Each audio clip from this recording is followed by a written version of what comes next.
What's going on, Need to Know family? Before we get into this week's episode, I need you to go ahead and do two things. The first thing I need you to do is head over to your app store and make sure you download the Underdog Fantasy app, all right? Underdog Fantasy is the easiest place to play fantasy sports. And if you sign up using our promo code Need to Know, that is NEEDTOKNOW, Need to Know, Underdog will match your first deposit up to $100. Ooh, $100?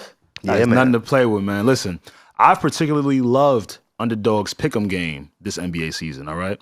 Once you're on the app, all you have to do is go to the Pick'em tab and pick which players will have a higher or lower stat line in their game for a chance to win big. Steph Curry is a go-to of mine for Underdog Fantasy. It's been crazy to see him put the Warriors on his back.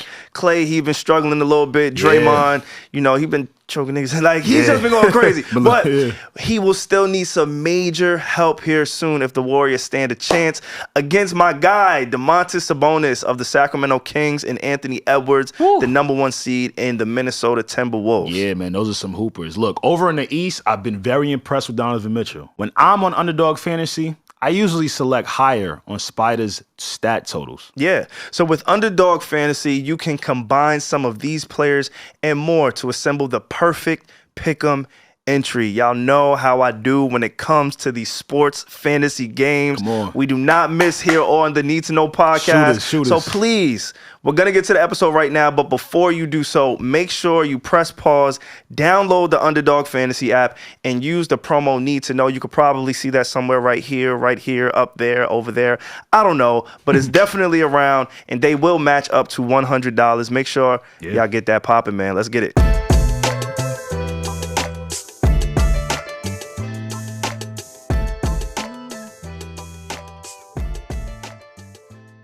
It's professional here, Joe. We gotta like this. It's structure though, no, but it's structure. Wrong. That is wrong. Yo, he was like, just start the shit. That is wrong. When you hear talent have an amazing conversation, hit the fucking record button, even if that's not your start. Go back later and get your start if you want to be professional. Go back and get the, hey, welcome to the Need to Know. I'm Regi. But when you hear niggas giving it up, press the fucking button. But everybody's not Parks, bro. Oh, I didn't say Parks had to learn that. I had to tell Parks that. We had to tell Parks that. You did. Parks learned. Because we was Parks giving it actually up too much in front of the pod. Yeah. Parks is the man. Yeah, for sure. Parks, can I say that here? Of course. Why can't Yeah, you? why Can't you big up Parks? Why won't you be able to do that? I don't. Last time Parks got brought up. Yo, Parks is the guy, shout out to bro. Parks. Don't- Parks That was is my my fault. man. Don't do that. It's the last I'm time. chilling this episode. I want to see where the line of questioning leads. I'm so happy to be here, Regi. Amazing to see you as always. Thank you. Couldn't wait to get here. Thank you. I love how he just like specifically shot me out and then like didn't acknowledge you guys. Yeah, it's one of those things when like you used to niggas, you don't even fuck like you don't even give a fuck like these are the guys. You know what I'm saying? Like yeah. They're a lot together. This is like my living room talking here. Let me shut up. You know what's funny? You know what's funny? Oh, shit. Now that you say it, because a lot of people, when I told them, yo, Joe wants to pull back on the pod, we want Joe back on the pod, a lot of people kept asking me why. Yeah, that was me. I kept That, asking. like, not just Regi. A ton of people kept Why? asking me, why does Joe Budden want to come back to the Need to Know podcast? Did you miss us? They know you don't do too many interviews. They know you don't sit with too many other people outside of your space. You give out 8 podcasts a week between Patreon and the free ones. So it's like, all right, why does Joe want to come back to the Need to Know? Why would he take the time to come do that? Reg. What? I mean, it was pretty timely though, right? I was surprised. Couple weeks. Why? I Couple don't weeks know. removed. I didn't know if you Y'all liked did us. numbers. Yes, we we did did. numbers. We did numbers. Yes. Yes, we did. Did you like the reception of the last one, and that's why you want to come back? I loved the reception. Okay. I loved all of that messy, chaotic shit that followed. But that's my bad. Jesus. Yeah, but on the other side, they bigged you up too. Like For- we got a lot of. We've never seen an interview from Joe like this. Oh, well, thank you. Thank you guys for that. Thank you for being here. Yeah, Listen, salute. I could come here every other week for these guys. Yeah. Oh. Number one. Number two, I come from the school of when something is good, you do it again. Right. If it ain't broke, That's don't true. fix it. It's really very, very simple. Makes sense. 1 + 1 = 2. And right for the holidays, algorithms acting a little different. Give my niggas some shit. What's Oh, up? Facts. thank you. Facts. What's up? And it was Yeah. fun. It Had a was. blast. I had a blast. Like, One it was fun last of my time. favorite episodes from you. Easy. And I Easy. felt like when we was ending is when we really could have been starting. Yeah, yeah. Yes. So Yeah. Well, You because Joe's used to like those long podathons. Yeah. I mean, So 2-3 hours is like I'm so glad. nothing for I'm you. so glad I'm trained that way. yeah. Now when I go to podcasts Mhm. and I just for shits and giggles say, how long is this? Mhm. 40 minutes. Yeah. That's easy. We got an hour. Easy. An hour tops. That's And too late. Hour goes by. We'll have you on your way, Mr. Budden. You're like, do you know what I do? Like, Awesome. Yeah, an hour goes by so quickly. Too. Yeah. No, it's not enough. Especially if you just want to be quiet and just listen. Now give them some work to do. That's what you normally do. Well, thank you for Yeah, pulling yeah, back up. man. We Thanks for appreciate having it. me. We appreciate This you. is part 2 of the Salute, Need to Know brother. podcast. What you need to know, when you need to know, on the Need to Know podcast. I know a lot of y'all are returned because we got our guy in the building, Joe Budden. Welcome. I go by the name SaVon. Hey, what up, y'all? It's your boy, A. And we are joined and accompanied by the one and only. hello guys, it's me, Regi. I feel so blessed to be here. We have another special episode for you guys. Yes. Huh? The last one was special, but I think this one is also extremely special to me because this guy. I get selfish. No, It's like, He's like, it's for me. legit, because it's the end of the year, Yeah. right? Everybody is kind of relaxing, regrouping, recreating, trying to go into a mindset. All right, how are we going to go into the next year? And also reflecting on this year. This was a really big year in culture and music. A lot of shit happened. a lot went on. And so, having our guy pull up, Joe, the one and only Joe Budden, I know he doesn't do the year recaps anymore. So for you to take the time out to come kick it with us around this time of year, it meant a lot to me because I know there's a void in the content space, whether you realize it or not. Your yearly recaps was something that a lot of people looked forward to. So I think the first thing I want to ask you, do you miss doing yearly recaps in that way? Do you know like there is a void knowing that you don't do it anymore? Not really. No. Not really. That's fine. He's like, no. No, now it's like it just was work having to remember everything that happened throughout the year, right? Yeah. Down and breaking it up into segments, and it was just a lot. So no, I don't miss it. Yes, there's a void. Got it. Yes, there's a void. But I might do one. Yeah. I know me and Ak floated that idea around Yeah. like a few weeks ago. I think that makes sense. You and Ak makes a lot of sense, actually. Yeah, just end the year with kicking niggas' backs in, right? Yeah.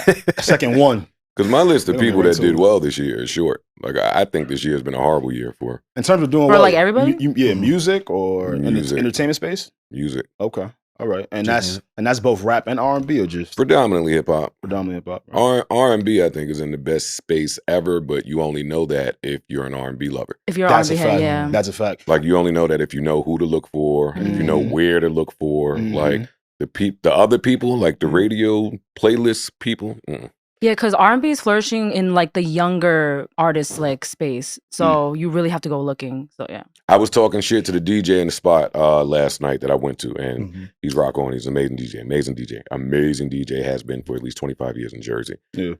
But so I be talking shit. I'm like, yeah, you my son, man. If I get up here and start playing, all you play is 80s and 90s. You don't get into current. I don't hear Party Next Door. I don't Gotcha. hear the new Coco Jones. I don't hear fucking Cleo Soul. Ain't I don't really. hear, like, you can't, that's not your, Yeah. stop Well, playing with me. yeah. Stop playing with me. Yeah. And he's a music lover, but you gotta know where this stuff, Yeah. you gotta know. Like it's pretty easy to say, oh, R&B is dead.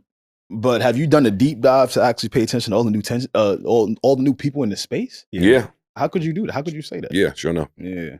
We actually we one of the reasons we wanted to have you on the pod is because we wanted to talk R&B. Yeah. Because you don't really talk, you don't get a chance or opportunity to talk about R&B on your pod. Yeah, you just Because play I feel like there's so many different personalities, so many different ears on that podcast where naturally your ear goes to R&B, but you don't really get a chance to like have those conversations about R&B. Yeah, I try to.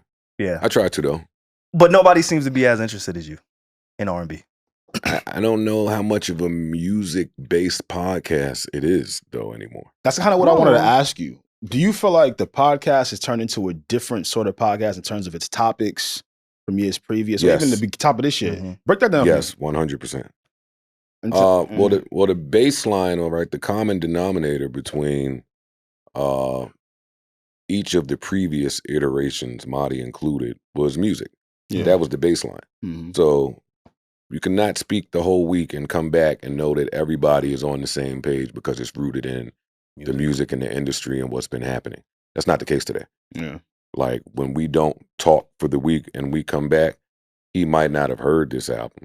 He might not know who this new artist is. Yeah. He might not know this person went on tour. And those are not the topics that in my chemistry test I feel like gets the crew passionate. Yeah. Gotta know your people. Yeah. Mhm. Like when we start getting away from that, you start to see passion. And when you see passion, it's a great sign. So I don't know. I don't know how much of So a you would music- rather have it this way? rather than like how it used to be more music based, or would you rather have it this way? Well, I'm with this crew, Mm-hmm. so it has to be this way. Okay. Gotcha. You go where in the great words of Gil Grissom, you go where the evidence takes you. I've seen certain people call it the new Shade Room podcast. Does that bother you? It's inaccurate. No, it doesn't bother me, but it's inaccurate. Oh, you want me to expound? Yeah, no. I mean, Shade Room is going to post a lot of pop culture-ish type shit. Yeah. Skewed more toward two different demos that I won't say. And we do pop culture in like the man way. Right. It's going to be different processors, different takes in that. Just how men read things and understand things is very different. And you see that a lot in our guys and male conversations. Yeah. Always. Male, I feel like, comes from that. So it's always an interesting clash of that perspective versus this perspective, even if the topic is the same. It's funny when you mentioned Mel. So at the top of 2023, you inserted Mel and Flip as permanent, or however you want to, consistent pod members of the year. Fast forward to today, we've almost been a year in. How do you feel about that? How has the podcast changed? How has it helped? Do you feel like, all right, this is the iteration that I can see going into the new year? Was it an experiment? Like, expound a little bit on Mel Flip being inserted into the pod this year. Well, how do I expound? How do I expound on that? Maybe this could help. It's been a genius move. It's how I feel. Yeah. I People feel like loved it's not fair for me to say that, but genius move. Boy, did it work. What a roller coaster of a year. And I can't even take full credit for it, right? I was talking to Mel about just podcasting and the future of it in 2022. And she would always go, oh, yeah, but no. Wasn't really down. Then she lived in LA. Yeah. She lived in She's LA. on another show as well. But you have a way. So when people come into the podcast, you have a way. There's an energy that you create. And I start with you because you're the head of the ship. There's an energy that you create, and then the guys kind of adapt to where people come onto your podcast. They always feel like they can do this reoccurringly. Good. I've seen it countless amount of times. Good. With different co-hosts, with people who've came on as guests. It's always been a thing where they always want to come back for more, right? And I think I don't put it past Mel that being a thing. I don't put it past Flip being a thing. Do you feel like that's something that attributed to Mel and Flip being, permanent co-hosts? No, I feel like they brought the experience. Flip had his own stuff going on. And I won't forget to remind you.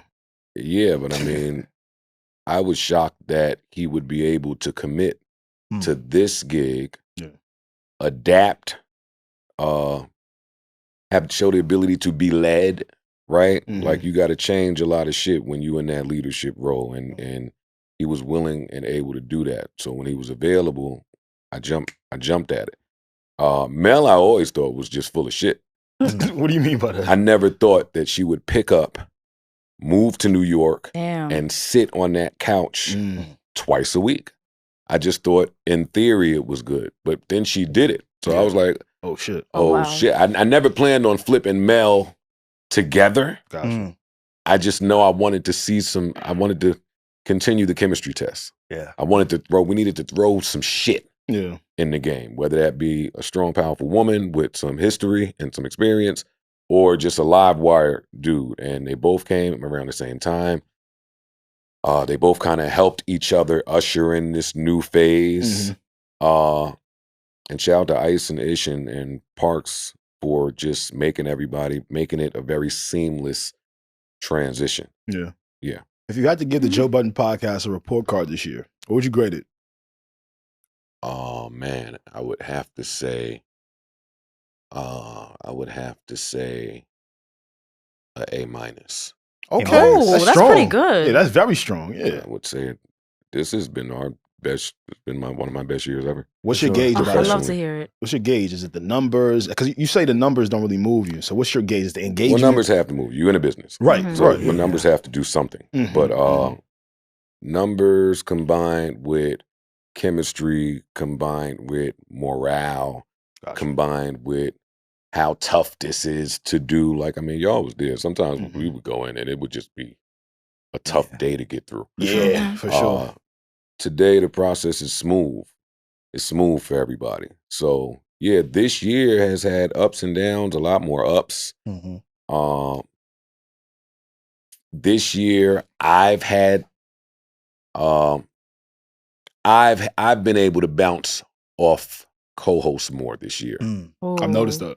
than in the past. Like, I don't always want to be the distributor or the Like carrying? segue. Yeah, sometimes give me the ball on the break and let's see if I can still windmill this shit on. Right? So, yeah, this year has just been, it's been peaceful. It's been productive. We've cracked the top 10, I think even top 5 overall, all genres. So it's just good. It's just good to see. Everything is up. Wow, I love to hear it. I'm happy you mentioned the numbers because as a podcaster, the numbers is kind of how we determine our value, right? And then there's people because we all trying to get, like you said, it's a business. It's a business, but it's a business. It's the argument he I was got just really But worried. listen, it's a business, and yes, the impact matters, and word of mouth matters, and the way that you connect with your audience matters. But you know, when you're in a certain phase and you're trying to build, the numbers is the leverage that we have to take to whomever it is that we can say, hey, we're worth this. Can we get this in return so we can make this ship go? So again, in the total scheme, I see you making a face. Yeah, If you know, you don't feel like, I don't rock with none of this. of course, but you're in a different space. You're in a different lane where No, you don't have to do that. abide by I it. didn't rock with it before. We did this pod for free for how many years? But Joe, you every be time you say y'all. that, you're my God. It's a fact. Yeah, trying to get that off. But it's not me. It's a fact. It's a fact I think for that the you. new age podcasters and a lot of these today podcasters are greedy. No, I agree. I'm with you. Niggas can be greedy. So if but you look at most of these niggas and say, hey, this year or the next 2 years, hey, just build the brand. Focus on impact. Don't ever look at a number. Don't think about a number. Just focus on the craft. Man, to fucking tell you to kiss their ass today. But you know why it's fucked up? Because the craft requires an income. I can't just come and do this for free. That's your version. You get what I'm saying? Most people can. That's your version. Most of people. It. I don't want to sit here and sound like an elitist. That's your version. All right. Do you put any stock into growing up as a rapper? When I say growing up, I mean not at 13, As an 14, entertainer. as an entertainer. As somebody in At the 20, business. Like, talk to me about 20. Like, where were you at 20 years old? 21? Like, what does your life look like? 20 years ago, I'm 23 years old. What month are we in? Oh, right this second, 20 years ago, I'm lit. My album came out June 10th, 2003.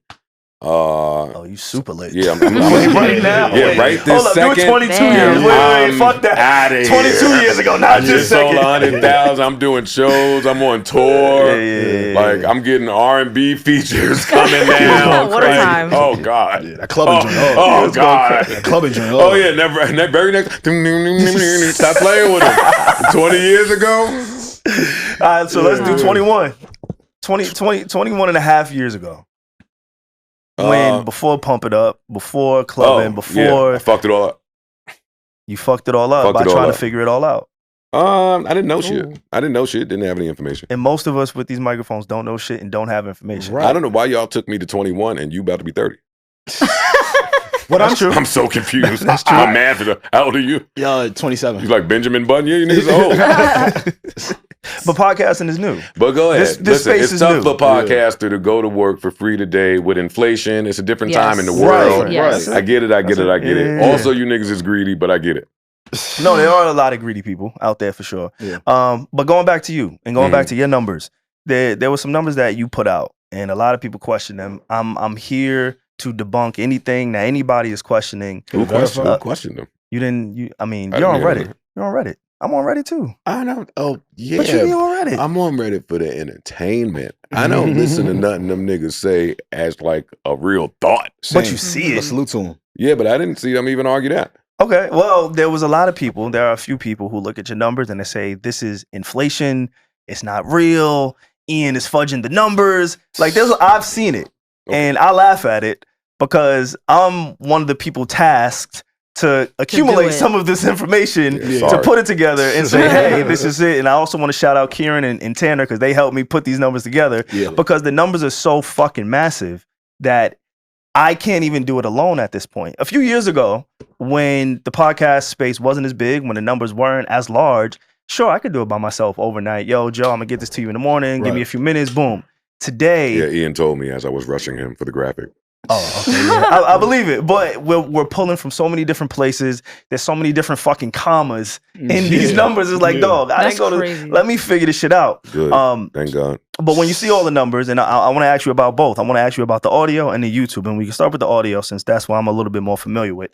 With the audio, I'm gonna read some of these numbers. I just want to hear the most impressive one to you. Right? Okay.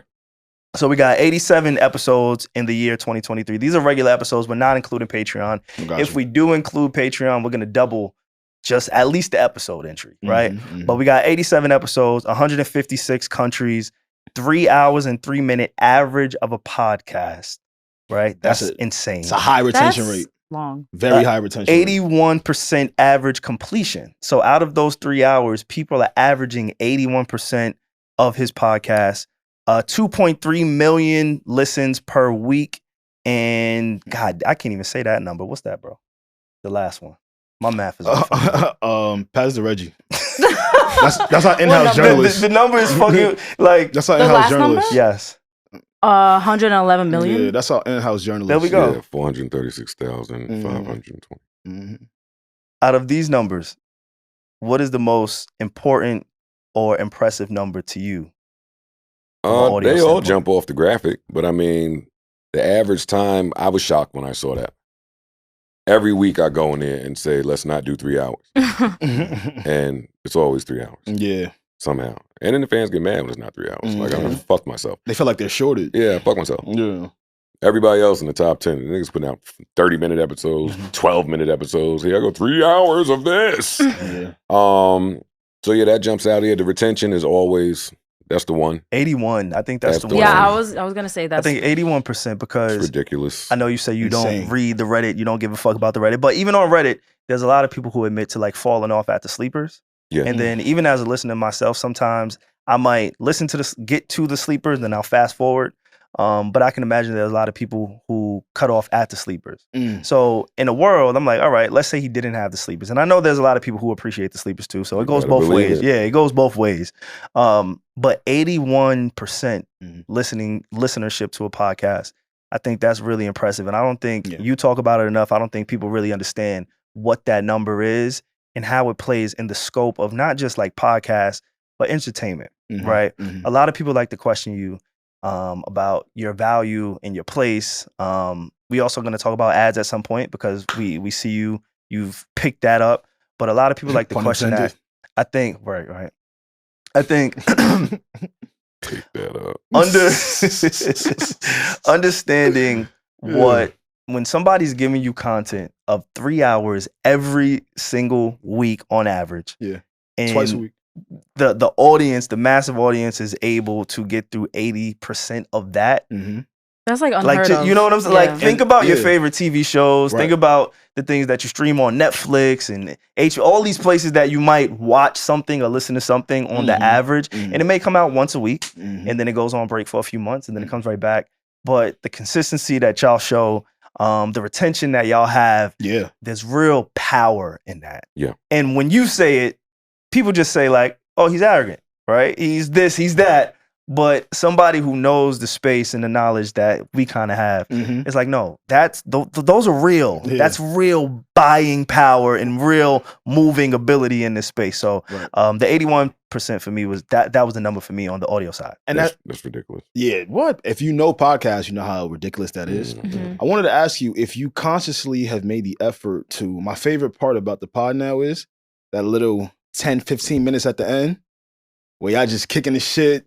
You feel me? It's very evergreen topics. Did you do that consciously, or is it just something to develop into after the sleep? I think it happened organically. Yeah, but I like it too. That's one of my favorite parts. Back to the chemistry thing and the passion thing. Like, you got to catch these guys when you could catch them. So typically, when I used to work at the Wiz and everybody was about to get off at the end of the shift, everybody was real excited, and you would get a good 30 minutes of prime time shelf stocking. Yep. Right? Yeah. So, at the end of the pod, when these niggas think it's time to go, and I just let it run alone. I love that. Let it. I love that. Yo, why you don't like seeing people go home? No, I'm asking, bro.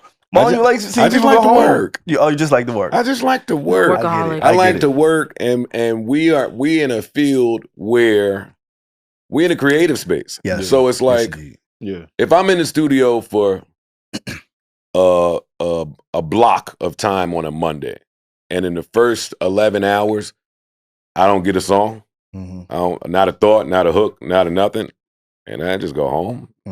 Versus in that 12th hour, now some words is coming. Now we get a creative surge. Yeah. Now we can get to work. Let's get to work. Yeah. So in podding, get the fuck out of here. When it's a bad pod, we never say, "Hey, bad pod, do the whole thing over right now." No. Nobody says that. No. We just put out a bad pod or some shit that's not up to the standard that you. So no, get the fuck out of here. If this is when the juice is coming, we're gonna get it. We gonna get it. I ain't mad at that. We gonna get it. Speaking of music, this is the first time in 2023 is the first time you ever teased or entertained the idea of potentially getting back in the studio. Recording. I keep trying to trick You my felt body into doing it. It's not working yet. It's No not muscle working. memory? It's not working yet. You Just don't Blaze feel Pack it? ain't do it for you yet? I know. Me and him haven't gotten together yet. Got you. He's been Okay. busy. I've been busy. Got you. I imagine it to be a years long process to even Of like trying. even get that done. So this was the first year I was able to say it out loud so I could try to vision it. Yeah. Right? Like it's different when you write something down. Yeah. And I don't know. So it may not be something we see in 2024. No, you won't see that in 2024. No, not at all. At all. You never But it's the know. first time you talked about it and felt it Listen. in 2023. Yeah.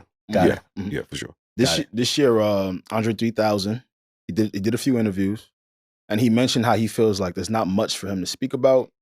He joked about when I was supposed to rap about getting a colonoscopy.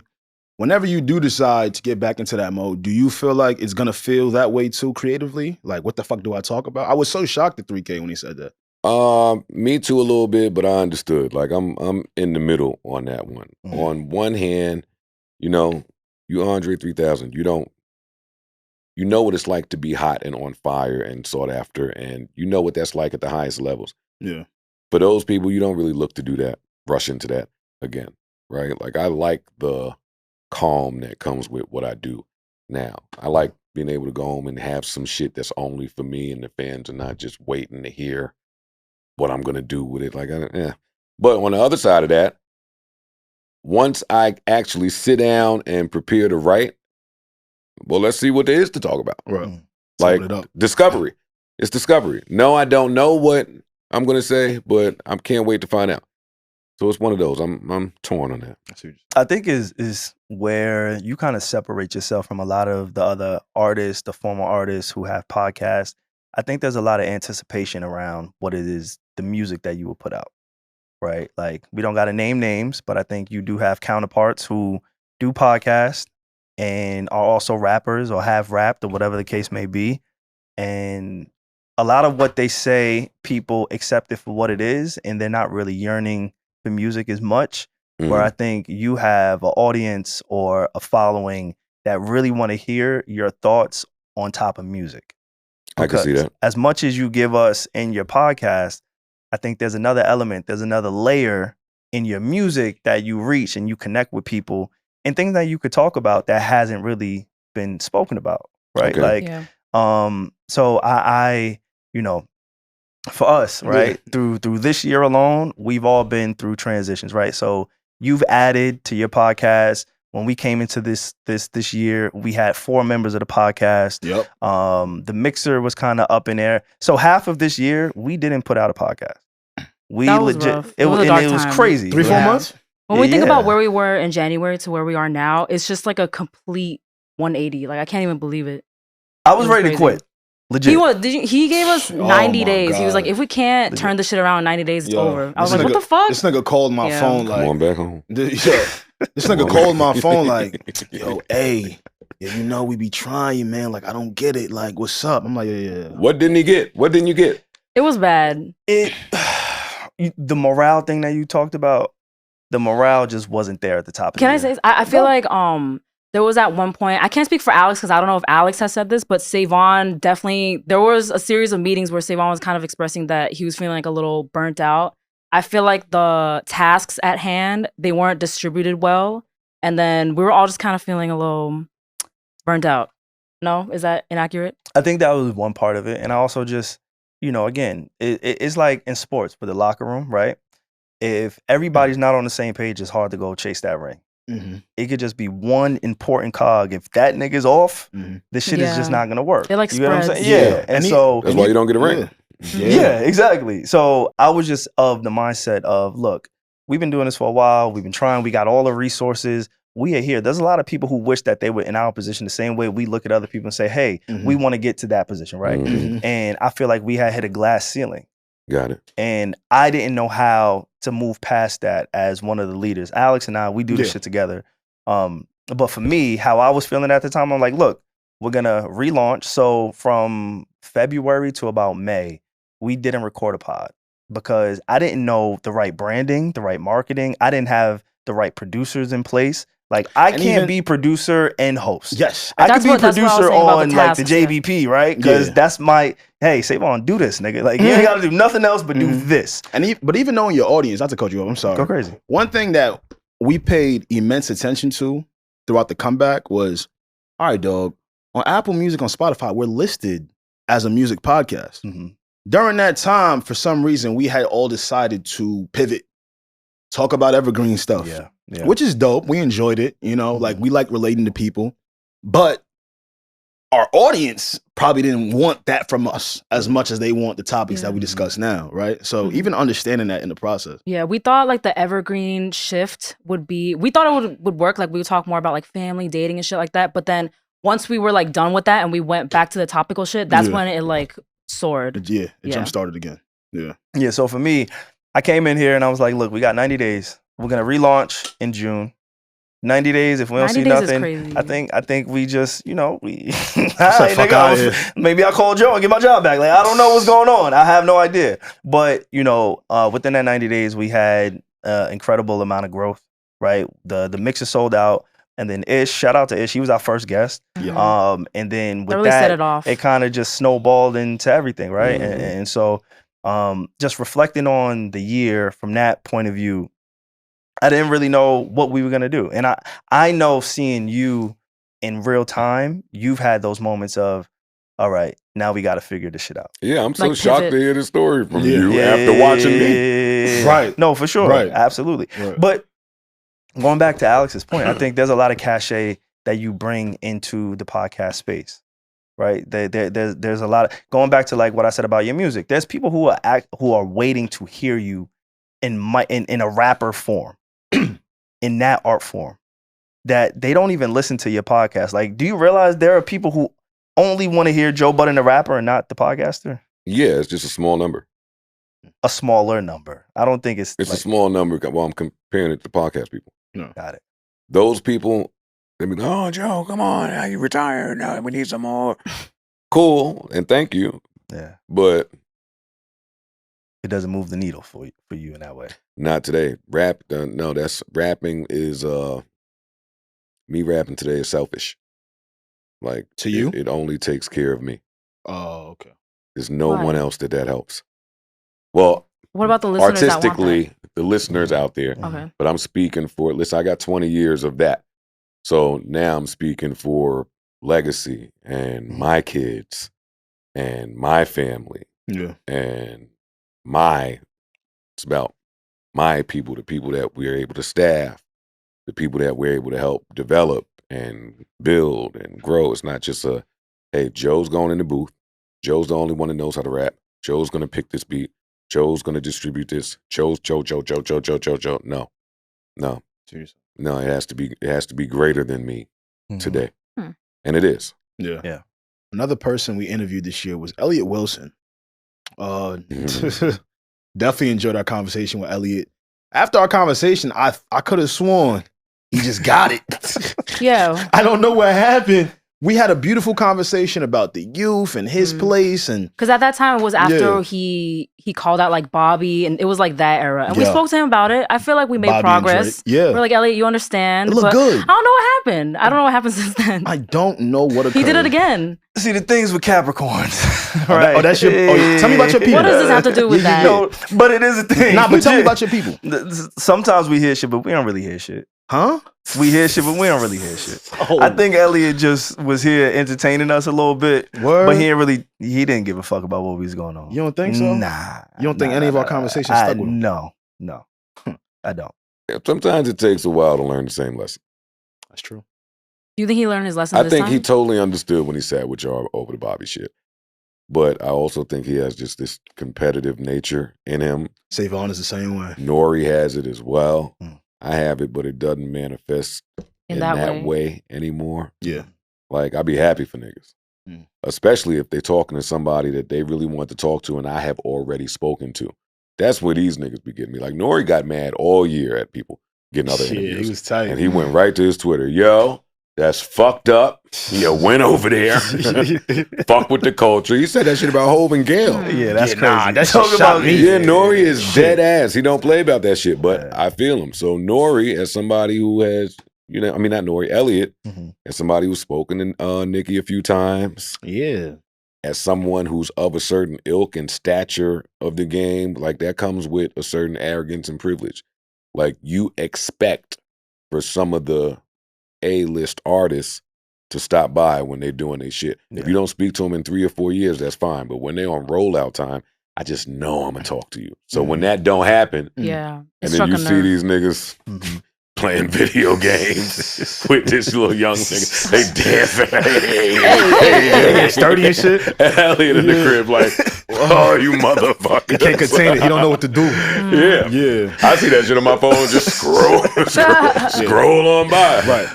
How do you feel about that? Like, because it seems like there's a shift in media in general. I think 2023 really propelled the streamers. For sure. Like streaming, it's not a shift. So what is it?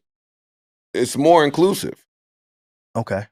Now there's a new vertical that has to be acknowledged. Yeah, it's been added. That don't get rid of CNN.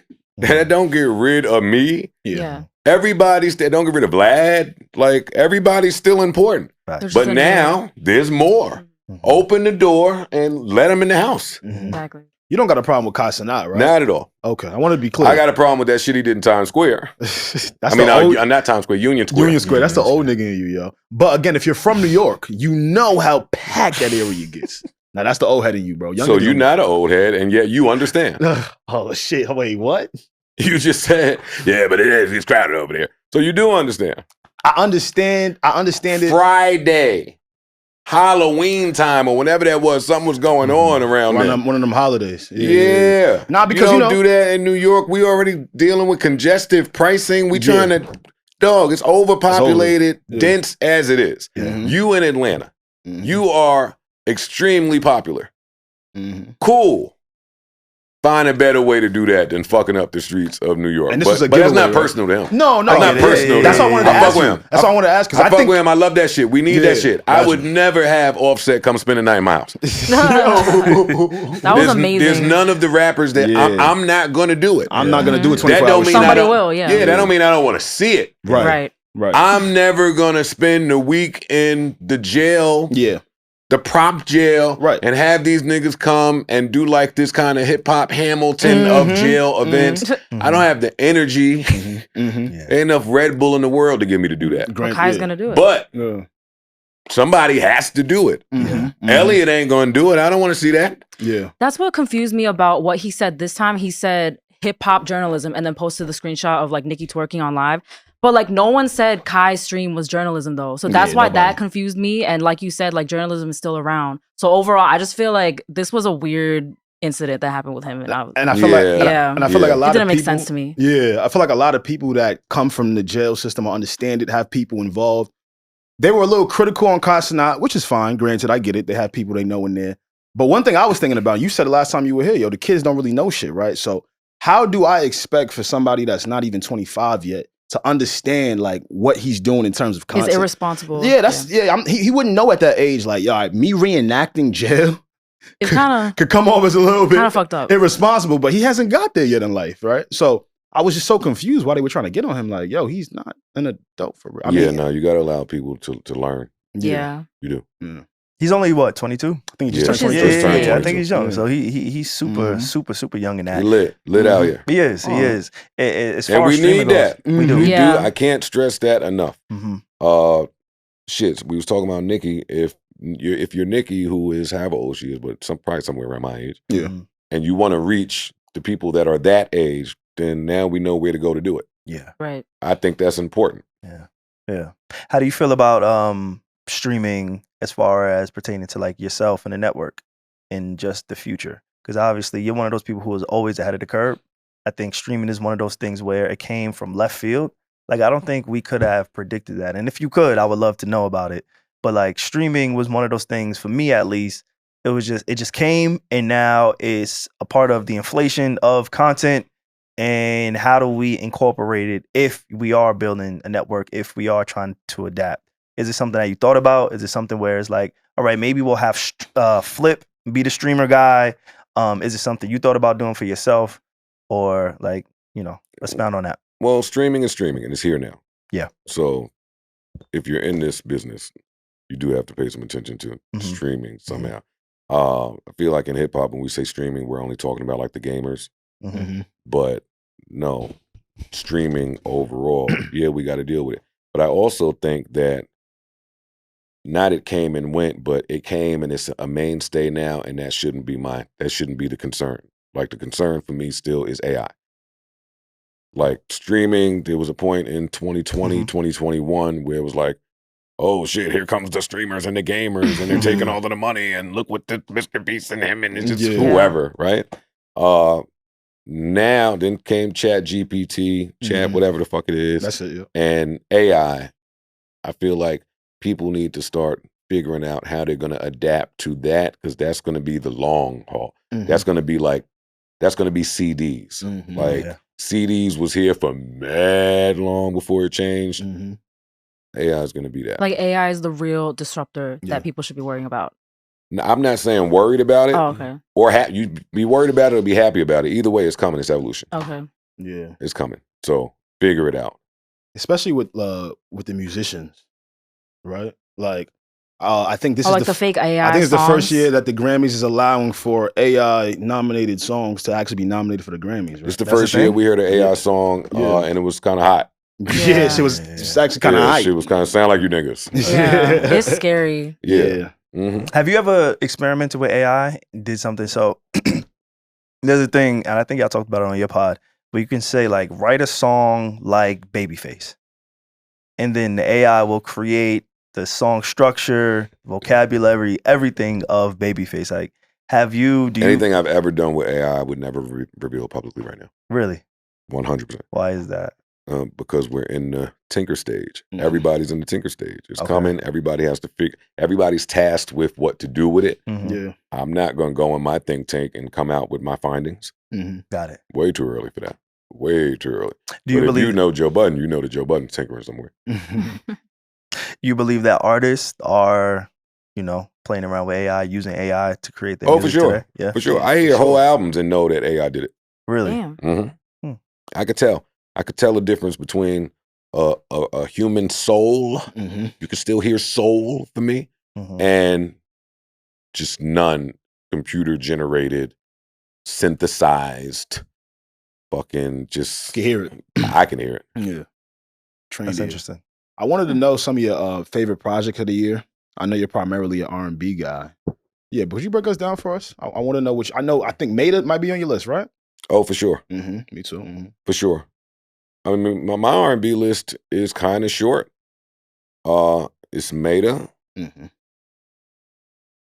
gonna kill me. It's Puff. Yeah, nah, we came in here and said that Sorry. we liked it. It's a good album. Yeah. Sorry. We didn't know he was doing that shit when we. Sorry. We ain't know. Yeah. We had no idea. If the artist on the album felt like he was doing all that shit, then they wouldn't have did it. They found out when we find out. Now we just get this classic. It's kind of classic now. Yo, I gotta stamp on it now. For real, it's kind of Crazy. People are definitely gonna remember. Do we play it? Yeah. Do we not? Yeah, it turns out one of those projects. I love Yeah. I love it because like the artist that he had on the album. I feel bad because I feel like I can't listen to those songs without feeling weird, but I love that album so much. Yeah, it's not our fault that the niggas who are the most problematic make some of the best music, Puff included. With these allegations, I we hate still it so waiting, much. but I'm not gonna disqualify that album when it comes to like the grand scheme of R&B this year. I can't do that. I couldn't do that to Jazzy. I couldn't do that to some of the incredible people that worked on that album. Yeah, come on. It's some new, fresh talent on there. So much of it. It's some credible talent on there. Fucking SZA. SZA this year. Even though her album came out last year, it took over this year. So it just Did it come out last year? Yes, at the end of last year. So 2022. Crazy, right? But it was so good, it bled into Literally. almost next year. Like I'm still listening. And to SZA's releasing another one. Yeah. Lana, yes. That's So, what it looks like. That's probably an EP, right? No. Oh, it's not? According to her, it's a deluxe with a whole new album of actually R&B music for the people that was talking shit saying that her album wasn't R&B. How was her album not R&B though? Wait, I didn't hear this. I mean, what were they saying about there was it? some pop There was records a lot on of it. that. Oh, okay. There was a lot of pop slash Like alternative. country slash like she played around on that shit. I thought it was just a beautiful concoction of amazing sounds. Yeah, she was actually one of my faves. We do have a list that we're gonna get to a little bit later, but she was one of the MVPs for this year because she also had like a real feature run too. Yeah, I don't on know Drake's if people album. like she had a real feature run throughout this entire year. Like a lot of people acknowledge J. Cole for that shit, but like she went crazy on anything she touched this year outside of just her own music. So I'm glad you mentioned SZA. And my two favorite rap albums are R&B albums. Wait, what? Ones? Gunna is an R&B project. Melodic rap, huh? He had a good 2023. And Don Toliver. Oh shit. Yeah. Don was definitely on mine. Yeah. And then Killer Mike. That shapes up my 3 in rap. Okay. So speaking of, when you said MVP of R&B, I'll be remiss if I didn't mention my MVP. My MVP by far is Victoria Monet. I want to like her journey. She was talking about in an interview, she was talking about this meme that like really explains her journey. It's like someone's like digging for gold and then like you see like, oh shit, like I'm never going to get to the gold. And then they like turn around. But if you just dug like one more hour, you would have made it. So that's what I think about when I think of her. She has 7 Grammy noms, co-sign from Janet Jackson, co-sign from Usher, her everything. So when I think of 2023, I think of her. But I also wanted to shout out these projects. And she has a man, which is impressive. I know. And she's like, usually when they got a man, she's not hurting, like, and she's still making like amazing music. Yeah, that'd be cool. So I wrote it down because I'm the worst with this. When like people ask you like, oh, what's your favorite movie or whatever? I forget like every movie I've ever watched. So this is my list. So have you guys heard of Destin Conrad? He has my man. Yeah. He goes crazy. He has a project called there. Submissive, Kamari, A Brief Nirvana, Naomi Sharon, she's on OVO, Love Obsidian, her. Yes. amazing. This is all R&B. Like this gentleman named El Mean, Maida was on my list. Brent Faiyaz, Larger Than Life, Cleo Soul, Heaven. Leon Thomas had a great 2023. He did. And I don't know, it's not much rap in my favorite albums Down list. year for rap. Really down year. Horrible year for rap. Absolutely. Really, really bad. Horrible? Horrible. It took Lil Absolutely Uzi's. horrible. Yeah, it took Lil Uzi's rock album to declare Uzi the came first. and went. Yeah. Travis Scott came and went. Some other people came and went. I won't say because they get sassy.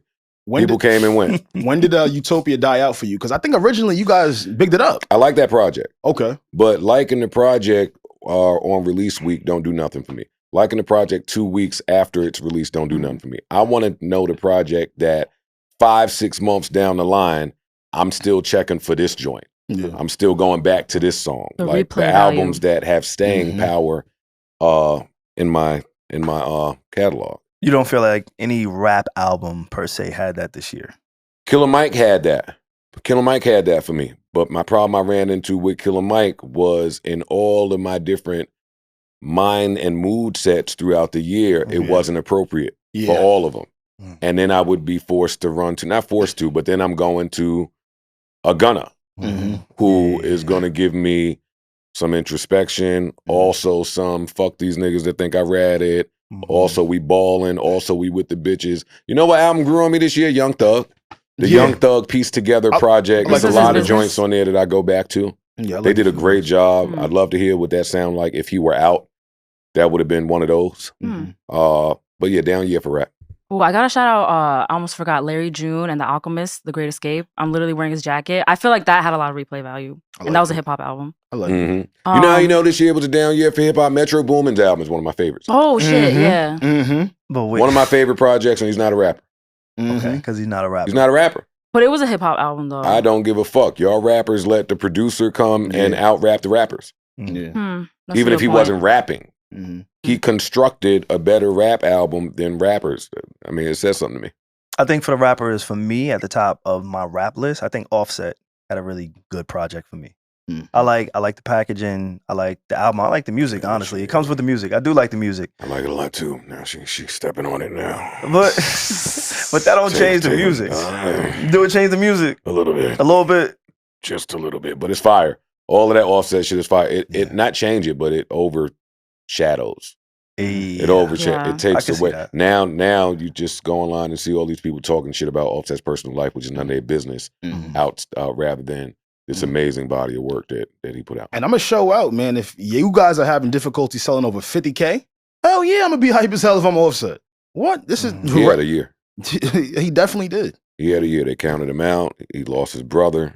Like he had quite a year, man. Shout out to him. And leading up to that album, the rollout was perfect. Like the Kai Cenat stream, and then he performed with Quavo at the BET Awards. So everything was picture perfect. And then there's just like, I feel like it ended on like a sour note. Well, this is coming off of him arguing with the record label QC or going to court, whatever happened with them there. It's just been a lot thrown on his plate. I also enjoyed For All the Dogs Scary Hours edition.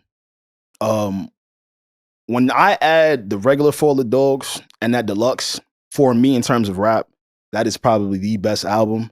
What I wanted to ask you is I actually never heard your take on the Special Hours edition, Scary Hours edition. I never gave one. You never gave it a listen? I never gave a take. Oh, okay. And I heard it and went on to work like it was a normal day of work. Well, how did you feel about him actually rapping on those songs, Drake? Good for him. Okay. Kudos. Look at the rappers rapping. True. Okay. So you didn't care that he kind of shut people up after, all right, y'all said I wasn't rapping on this shit. I came back with 5 joints. It's produced by The Alchemist. It's produced by Conductor Williams. Does nothing for you as a rap lover? I'm happy for him. It's kind of like the thing you said with SZA. SZA, she said she's going to come back. She's going to put, it's almost talking to the naysayers, talking to the people who doubted you, talking to the people who said. It was a 5-year hiatus, yeah. Yeah, it's like, all right, SZA, you didn't really give us what we expect the top to give us in R&B. Drake kind of did the same thing when it came to rap. He's like, all right, you know what? I'm going to address some of those people. And then not only did he do it indirectly, I think it's fair to say he also did it directly because it's people like yourself, when you have a prominent voice, he addressed people like you, saying, hey, I'm going to get on here, I'm going to rap. It almost felt like redemption in a way, right? Sure. I'm going to redeem myself it's for some of the things too. that people may have said about me. So yeah, I guess kind of to piggyback off of Alex's point, like nothing about that moved you, nothing about that, made you, me. Not at all. Really? Not for me personally. How come? Rushed. You feel like it was rushed? Rushed, and I feel like it spoke to my main complaint about Drake, which is dictate. Don't be so reactive. I get it. You the megastar, so you got to feed all of these different demos. I don't know what that's like. That's something that you're tasked with. But whatever you feel like doing, I just want you to do it. I don't want you to wait till you read something or somebody says something or no, you do that shit. If he would have had that same lyrical prowess with the effort that went into the album, I think you get something there. But Drake rapping over the slower beats, I don't really think that's his bag, but I think that's winning right now, so you do it. Like I would have loved to hear a good old-fashioned would love to see 40. Mm-hmm. I would love to just hear Drake and 40 do what he tried to do with Conductor and Alchemist. Yeah. But I'm glad he did it. Awesome. Since we are, And I never want to talk about Drake again. No. All right. With that being said, we will leave the Drake there. But I'd be remiss because it was a year, and I'm just looking back in the year. How do you feel about that? Do you feel like you shouldn't have even said anything about it when you did say something about it? No, I don't feel like that. Okay. I don't feel like that. I feel like there's a responsibility that comes with the seat that I'm in. Yeah. And sometimes the artists reply thinking that I've been irresponsible in my delivery. Mm-hmm. Sometimes they think I'm personal. Mm-hmm. Sometimes they treat me bad. Sometimes they're not nice. Sometimes they can get mean. And when that happens, it's just like, you gotta adapt, right? You just gotta adapt. So if these niggas don't want to be critiqued, I know what niggas are doing out here for engagement and to keep album talks alive throughout the duration of its cycle. And if you don't want that, then by all means, please, I'll shut the fuck up. But when I shut up, a lot of talk is going to shut up. Yeah. I can see that. And everybody's needed. With ecosystem. With you kind of saying that, it kind of reminded me of a few weeks ago, and again, keeping it within this year, of the back and forth or the exchange between you and NBA Youngboy. It was really quick. It was very passionate from his side and from you. I think you voiced something that how you felt, and I know you went on your pod and you was like, "Hey, that was an intrusive thoughts, right? It was internal. Maybe I shouldn't have put it out there." It was wrong. It was wrong of me to say. Heard that. It was wrong of me to say it the way that I said it. Okay. Back to there being a responsibility that comes with the seat. Yeah. And something I say to podcasters all the time. There's a way to communicate what it is you think you cannot communicate. It's just your job. There's an art to it. It's your job to kind of find out what that is. And I didn't do that. It was the end of the pod. I was like, oh, look at this, niggas. Fuck this nigga. Yeah, that's not how you hold that conversation for somebody that has that much importance in culture and what's going on. Yeah. Have the talk if you're going to have the talk. Don't be lazy and just kick a nigga back and then mind his business. Yeah. Because it resolved really fast. Like, for me, at least, from the consumer standpoint, everything kind of happened really fast. You said what you said. He responded to you. And then maybe within 48, 72 hours, it was peace. It was over, right? That's how it should go to me. But you can't dictate somebody else's response. Yeah. But that's how it should go. Hey, I think you trash. Hey, nigga, fuck you, suck my dick, I kill you. All right, that's the end. Like, that's it. Yeah, you heard Grave Digger Mountain and just shit got different, right? The white girl just went up there, man. But as far as that, the ball was on that. Everything's cool there. I know he said he loves you. You love him. Yeah, I wish him the best. Yeah, I wish him nothing but the best. For sure. And shit, I got little brothers. I got little cousins. They fuck with him. I ain't got to fuck with him. I'm old. Yeah. That makes a lot of sense. An R&B product that stood out to me. This is an individual who you've been critical of over the years. I remember working with you and you just being so critical over him, but I get it. Brent Faiyaz. Yeah, man. That's my dog. I feel the same. Yeah, Joe. Yeah, he's on the same. And maybe I shouldn't agree with nothing Joe say, honestly. Nah, agree with him. Agree with your man. Last time I didn't really like that. See? Wait, how do you feel about Brent Faiyaz? Yeah. Oh, y'all good today. Yeah, I really want to know because I was unaware of this, so you're a guy that enjoys those 90s R&B riffs, how those artists stack their vocals. Granted, is he the best singer in the world? No. But I at least thought you would support or respect the structure of his music. No, the structure of the music is what my problem is. I'm not talking about his recent album. Yeah, Larger Than Life, I like that one a lot. Really good. The recent album, he sounded like he did some things differently, and I appreciate that. Yeah. But the albums before that, I feel like Brent does a lot of unconventional things vocally. Things that like the choir director would kill you for if you did that shit. And when coupled with some of the beats that highlight that, I don't think it's a good mix. But his audience loved that shit. Yeah. They think it's a vibe. They don't care about all that. I would definitely say he's not the best vocalist, but he makes amazing songs, and that's why I love his music, and I put up with the lackluster vocals sometimes. Yeah, he has this trendy style of R&B, right? Yeah. Whereas like you don't have to be a lover boy to enjoy his music, right? You know what he reminds me of? He reminds me of when J. Cole would only produce for J. Cole. It's like, damn, you could hear that if this guy were to get just with some other people, man, this would be crazy. But you just keep doing it. Like expand the yourself. sound by working with different Even people. on this recent album, and I don't want to talk about Brent, but even on the recent album, Here we are. every time somebody else came on, it sounded like a different song. Not just in vocals, but the pocket, the bounce, whole different song sometimes. Yeah. But somebody else that I support them outside of the music. Like I like his business model. I like how he goes about shit. Great young man, don't bother nobody. Yeah, right? that's like, true. So you don't want to be in that. You don't want to just be in that bag where you just sound like you speaking so negatively on people that don't bother a soul. Right. Yeah. I don't want to be that. That makes sense. Absolutely. That's fair. I do want to kind of pivot just a little bit back into the content space. And I really appreciate being able to talk music and also content with you. It's not one dimensional. We can go for music and then we can go to content, because a lot of your peers, I feel like they are only in one lane. They can't, they don't stack it well. They don't layer it well. They don't know too many different lanes. But with you, I feel like it'll be dope, just to hear with the surgence of just content creation. There's new podcasts that came along. Yeah. There's new creators that came along. I put together a very short list of just some of the creators who kind of emerged this year. Was right? this your messy topic or no? This ain't my messy topic. We gonna get to the messy. You want to get to the messy? If you want, we can get to the messy a little bit. No, do this. Drag But it out. honestly, Retention. it can lead. It can lead right into it. All right, go It ahead. leads right into Go it. ahead. Honestly, Set we it talk up. about content creation. Set It it goes up. right to where I want it to go. Set it up. But and it may get a little bit messy with some of the Reggie, people go on this home. list, right? All right. Don't put me in the line of fire. Reggie, you go ahead. You say. I'm here for it.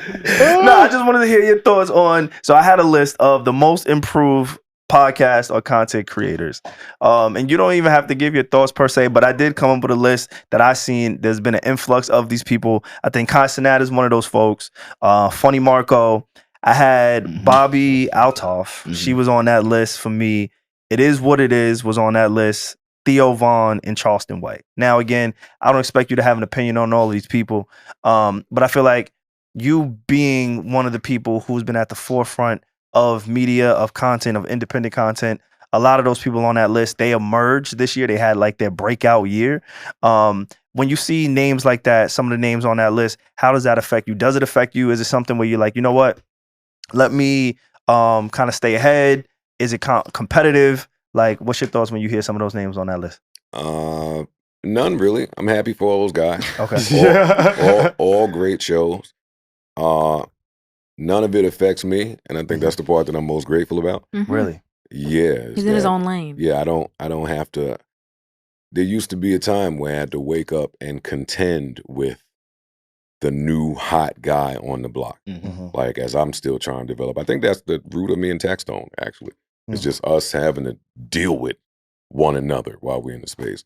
This, I'm glad I don't have to wake up and deal with how do I manage with Kai, Charleston, Cam, like it's a lot of great shit going on. Funny Marco. Like, I'm glad that I am established and just going that way. You could just keep doing your thing. Oh, thank the Lord. Thank God. Listen, my grades came in fast enough as it is. Yeah. So when you see people like that, I know you're not really big on list, and I know you're not really huge. Like, you don't pride yourself. You don't hang your hat on the numbers, right? Yeah.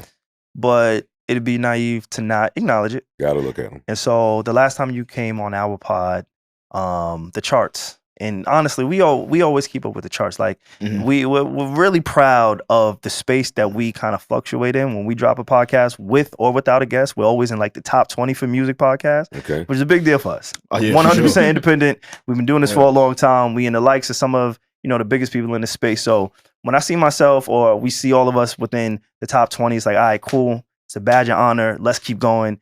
You know how we was talking about earlier. I'm like, I'm ready to give this shit up. Shit like that kind of keeps me going. I'm like, you know what? Fuck it. All right, maybe this 90 days, we're going to extend it a little bit because I see us doing our thing. But the last time that you came on the pod, I looked at the charts and I saw the Joe Budden podcast. You always fluctuate between 1 and 3, all the episodes. And then I see, new Rory and Maul. Then I see, Gillian Wallow, $1 million worth of game, Drink Champs, if they decide to drop, See the Thing Is. And then I saw Need to Know. So in that particular week, and I think we do have a screenshot, Alex or Kieran, maybe we could find that screenshot that we had at some point.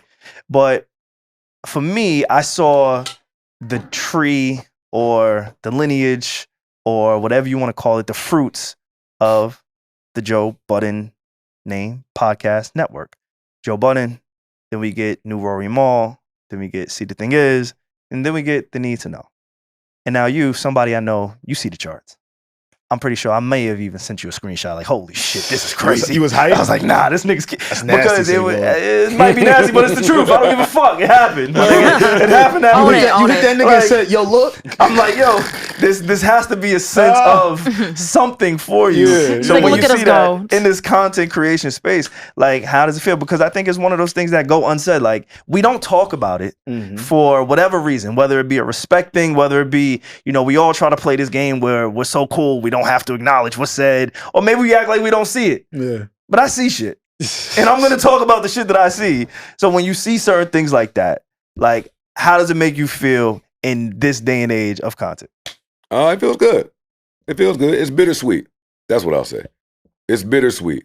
The sweet part, I think it speaks to the platform's ability to be a incubator of talent. Mm-hmm. That's the big thing that it speaks to. But then the bitter part is, look at how y'all all fucked up the vision. That was the plan. Yeah. The plan was, hey, you have all of these talented podcasters under one roof. Yeah. Everybody go get their own IP, bring it to a table, and let's negotiate under this umbrella, which will behoove everyone. Greed, selfishness, hatred for me. Oh, he's stealing. He's got nice pants on. Oh, first class tickets. Oh, shit, you ordered pizza. You ordered her pizza. Like, how can we do this if you worried about that? Like, Yeah. Did you always know? You At that point, like, did you always know you had that type of talent, in your vicinity? Like, did you always see, like, all right, maybe this could be a thing in that way? Well, I'm going to say, yeah, just on my pitch to Complex when they turned it down, when I was pitching like 5-6 different shows, trying to get like a network thing going. It was everybody get their own shit. It was, hey, it'll be me and blah, blah, blah, and then blah, blah, blah, blah, and then Act could go do a pod. I called him to the house. I had I think Elliot was doing something. It was a whole layout. But the plan in theory is the same. Like I said earlier about the sum having to be greater than the parts. Like that's the consistent thing here. That's the case today. Should have been the case then. It should always be the case. Because whenever I see it, and again, as independent podcasters, as people who are trying to grow in this space, like those kind of benchmarks mean a lot to us, right? It gives us a little bit of leverage. It also gives us a sense of belonging. You know what I'm saying? Like, I remember when we were in the 136 range. Like, I remember it. You know what I'm saying? So to Those were the days. and it was horrible days. But like now I kind of understand and I'm appreciative of those moments. But I'd be remiss if I didn't acknowledge, like, all right, you know what? I'm looking at 1 through 10. I'm looking at 1 through 15. I'm looking at 1 through 50. And I'm seeing the pattern. And I'm seeing the influence. And I'm seeing how, all right, maybe if the vision was painted a little bit clearer, even from your point of That's view. my part. That's my part. I didn't have time to come to y'all and be clear. Yeah. Even if the vision was painted a little dealing bit. with corporate anarchy. Yeah. So, but that's where I'm fully accountable there. I take full responsibility for that. Understand. Are you a fan of anyone in the media space? And when I say a fan, I mean someone you actually watch, right? I'll speak personally this year. Though I may not be a fan of how Axe deals with women, I also know he deals with men like that as well. Man, I can't lie to you. I've watched I've watched a lot of Act content. And the reason why I've been doing it is because the consistency. Like, he's okay being in that basement whenever. All day. It don't matter to him. He want to get to the work. And I relate to that. So I just wanted to ask you, is there anyone that you admire from afar or you just love? Everybody for the most part. I know that's going to sound like some bullshit. But, but I mean, that's my job. I watch everybody. Yeah. I try to find something I like about everybody and see how that can help what I'm trying to do. But yeah, I'm a fan of too many people. I'm a fan of people that with no following at all. Those are my favorites. Mm-hmm. Those are my favorites. The niggas where it got 10 views, Yeah. 770 'Cause that's where they be giving it up. That's where it's the real. That's what they be giving it up. That's where it's the real. Yeah, Them they don't niggas give a sit fuck. down and listen. Fuck all them niggas. They just start crashing out. This nigga been a pussy for a long time, man. They just be. Hey, yo, this nigga got 50 cases. Yeah, I be home. Oh shit, y'all sure y'all want to say that shit? Like, So I like that. yeah. And I like when you get to see the evolution when it's that ground level like that. You get to see them go from they be so appreciative to well, if I can get 1,000 subs, then also 1,500 subs. Thank y'all so much. And it's like, oh, look at that. I remember that. I remember that. So I'm a fan of them, and you gotta watch the big dogs. Facts. Gotta watch Got the to. big they be the niggas. Big They be the niggas always trying some shit. Who's the big dogs you watching? None of them now, nigga. Who's the big dogs said you no watching? free man? shout-outs. Everybody in the space I watch. Yeah. I don't wanna isolate any one Got it. person. Yeah, Like, that's fair. if I don't watch your full body of work, hopefully you're doing what you're supposed to do with clips. Mm. And hopefully I catch some of those. Mhm. Some of the people, I'll just write their name. When I get bored, I'll just start writing names in the search bar Shit. and just see what other people are See what they saying. on. Oh, hey, what's going on over here? Yeah, I dug in. I had got in a little reed rabbit hole over there. Hey, I remember them. Let's see what's happening. Shit was going on. Shit was going on. Yeah, listen, man. I got to see what's going on with niggas. I ain't mad at that. Everybody. Nobody's exempt. I ain't mad at that at all. Speaking of act, in this year we saw, I think, in previous years, act has always been somebody who's reported on the culture. And I think as of recent, at the time of this recording, he's been really keeping me at least up to date with the whole Diddy saga. When anything happens, like even with the Tory Lanez and Meg, he's one of those people who's on top of it. Yeah, he don't give a fuck. Yeah, he's really like That nigga don't give a fuck. They're like Again, unfiltered. going back He to don't care. what I just said about the Joe Budden kind of influence. I think Ak has admitted like your influence in how he goes about his broadcasting, right? Mhm. So when you see somebody like Ak, and when you see the demand for you and Ak, I know this year y'all went on each other's podcast, but it wasn't really in a collaborative way, right? Y'all didn't come together and say, hey, we're going to put our IP on this. We're going to shop this. We're going to do this. Is that something you could see yourself doing, in the next year, new year, 2024? What, working with that? Yeah, in a more consistent way and not just, hey, you pull up to my pod, I'll pull up to your pod. It's more so like, all right, we're going to actually have a show. We're going to have a concept, and this is going to be our thing. Similar to how you did with Everyday Struggle. Act don't never feel me when I say, hey, let's just do this ourselves and deal with the rest later. Act is different now, especially now that he's rich Act. Yeah. It's like the broke Act, not broke Act, but not this rich Act was saying that to me in 20, whatever year that was, 17. So today, I think both Act and I view it like the 8-ball by the corner pocket. Like anytime we want to hit this end to end the game, we can. Like we don't have to rush to do that. The more time we take, the more expensive he gets, the more expensive I get.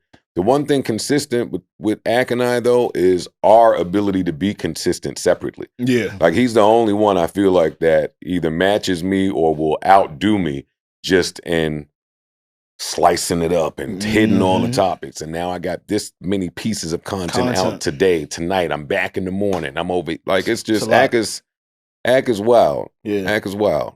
So he does that. But I fuck with Ak. We can do that at any time. At one point, I'm just gonna come and pay Ak. That's what's gonna happen. I was going there. That's what's With gonna the happen. network, At some you point, gotta- I'm just gonna go and pay Ak Yeah. to come sit down once a week or bi-weekly or however many times we could do this a week and just see what happens. We would shoot ourselves in the foot to not at least give Not that do a it. shot for a month. Yeah. Yeah. Fly in Milangro, put her in the middle, Yeah. have a couple guests come through, call NBA Youngboy, have him come. Right here. Yeah. If me and Ak are together, we could flip this whole shit upside down. Yeah. That's what I'm asking. Like, what With are y'all waiting with for? our resources, we both are doing too much individually. Got it. That's really all it is. Like he's extremely busy with what he's doing. He's got a studio over there. He's got a shift.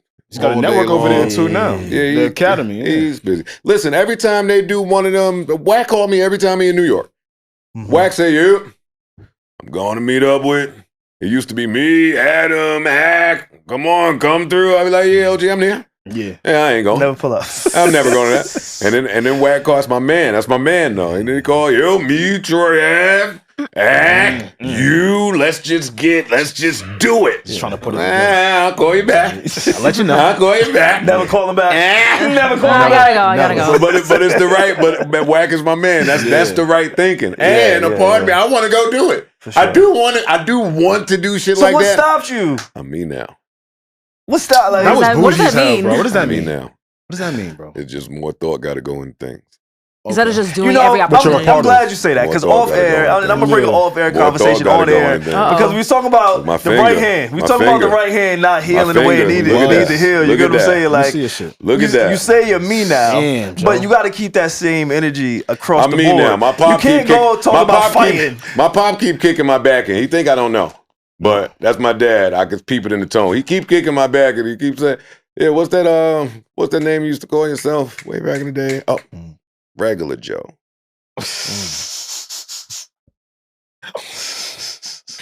And so regular. We have to do this right now, Pop, Yeah. because I don't think I'm so. And then we have that whole conversation. Yeah. And the truth of the matter, listen, man, when I caught some of them cases that I felt like I shouldn't have caught back in the day, that's when I had the realization that, that regular Joe shit is dead.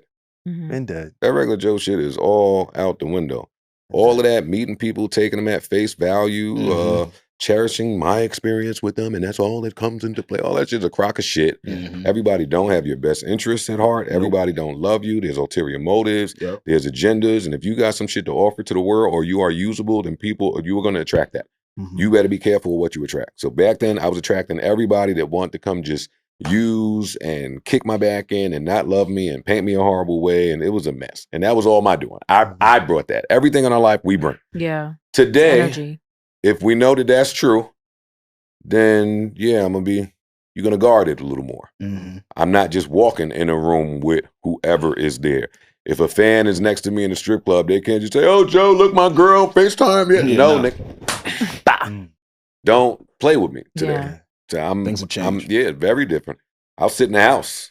To just not share energy with And the access. spaces or people or places or songs or it's important to me. So Fuck that. does that mean in the year 2023 we are gonna leave? Enough of being cute. Yeah, it's hot. It's Yeah, hot. it This be cute. motherfucker. This Nah, not this one. This is a nice being little cute. jacket. Yeah. I mean, Reg, big Reg. I tried to, I don't wear blue a lot. I tried to. He's like, fuck this. I tried to serve it up, but Yeah. With the hat, you try to accent it with the hat and the pants. I see See the the pants. pants? with See the the pants? pants. come Period, Joe, on, period. man. See the Stop shoes? playing with it. I see it. Gucci's in the shoes. With all that being said, with your right hand recovering, I know your left hand is good. Does that mean we gonna get a new approach to how you move in 2024? Yeah, I got one. I got security ask now. because again, Yeah, there's a you lot do. of fans, there's a lot of people that listen in the audience who are like legit, concerned about you and your Listen. well-being and how you move, dog. I got security now, man. For years, people have been telling you to get security, though. Why did it take I that didn't feel the event? need to have security. And Until now this- he feels the I don't need. really feel the need to have it now, but it's just Oh. like safety precaution. You just never know with people, yo. Yeah, because I Just feel like never I've know. been blessed. My last few fights have been one-on-one, so I'm blessed. Yeah. I'm blessed. Yeah. Like that's the positive part of this. In 2023, shit, you can't assume that will always be the case. I need somebody there to help me fight. Yo, dead ass. That's really what it That's is. what the security is to me. Yeah. Got you. They there in case I get it on. Hey, help. Get the shaking. I know what I'm doing. Yeah. Help it out. Come on, take one of these niggas. But that's not even the mind. And I was on the floor rolling around for too long. long in the strip club last time. We was there for a second. I'm holding this nigga. I'm like, yo, where is security? Why is Joe Budden tussling for what feels like 6 minutes right now? Not Is 6. somebody here? It definitely wasn't 6. Yeah, but it felt like it. In the fight, I feel like where are you? Yeah. You still don't understand the definition of security. That they ain't supposed to be help. It's avoided. They're supposed to de-escalate. Yes, nigga, They're like, well, supposed to come on. defuse. They're supposed to protect. Yes. Listen, I feel like not necessarily like 50 felt, because 50's a whole different monster. But 50 was like, yo, I have security to protect y'all from me. And you feel That's what he said. Yeah. I don't feel like I'm a threat to anybody, so I don't feel like that's the case. Yeah. But I'm always okay if a one-on-one breakout. Yeah. But at this level, it shouldn't break out. You should be places where the probability of that happening is at like 1%. Yeah. So Yeah, I'm not mad at that. I own it. I ain't mad I at own that. it. I own some of that. I put together, you speaking of fighting, tussling, all that shit, I put together a short list. We're going to do best and worst years, right? I'm going to start with the worst because I don't know what best and worst years mean. the best in, all right, so Like some who of the had people. the worst year? Yes. Yeah. So This some year? people. Like who had a bad this year? year, Yeah. yeah. Of Niggas this had year. bad years. Okay. A lot of people that had a lot of bad years. Mm. I think one of the names on this list, it kind of spilled over into the whole tussle thing. It kind of, overarching into that. I don't think it was directly involved at all, but it could have went there. It definitely could have went there. So we had some candidates on the Need to Know pod who we thought had the worst year. I'm gonna start with worst. Fuck the good. I had DJ Envy. I think he had one of the worst years Out of everybody, out of anybody in this space. media. Envy had a fucked up year, in my opinion. Not saying he can't redeem himself, not saying that, whatever. I think this was a very, very tough year for DJ Envy, personally. Mentally, because he still got his job. And even reputably, like his whatever. Sometimes you may be feeling great in your own space, but your reputation takes a hit. So for whatever reason, I see DJ Envy having a pretty fucked up year. Okay. Right? So I had DJ Envy on this list. We had Tyrese. We had Jonathan Majors. I don't think Tyrese had the bad year, yo. He was just a candidate. Just He a don't candidate? got to win the award. That's fine. Yeah. We had Diddy. Alex, I think that was your nomination. You had Diddy. Absolutely.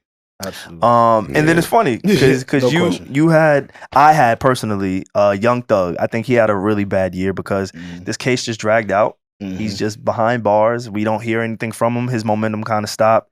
But that was just some of the people that we had a worse year of. And the reason I brought this list up is because we talking about you tussling, fighting. Things could have kind of went left when you ran into Caesar's people. For them, from what you said, I'm not. I wasn't there, and I know the establishment, so I don't think anything crazy would have happened there. It would have been fine. But the optics, bro, we talking optics. Everybody don't know, and that's the thing with Joe. Joe assumes that everybody knows everything, and they don't. They don't. I don't assume that. I assume those that mind don't matter and those that matter don't mind. I think that the people that know me and love me, good thing that went like it went. Yeah, that's for sure. That's what I was saying. That's one of the wildest places to do whatever he did. That was like he would have needed that beer mix. Yeah. They did that like you're not from Jersey too. Shit crazy. But yeah, just the worst year. Is there anybody that comes to mind? For me, like I said, I got DJ Envy. This is messy, but I feel like Elliot had a really bad year, and I say this with love. I feel like no, I want to hear because this. Yeah. like when you think of him now, like when his name was brought up, I feel like all you think about is like the negative posts that he's been making, and I feel like that's not good. That like that taints his reputation. He didn't have to do that.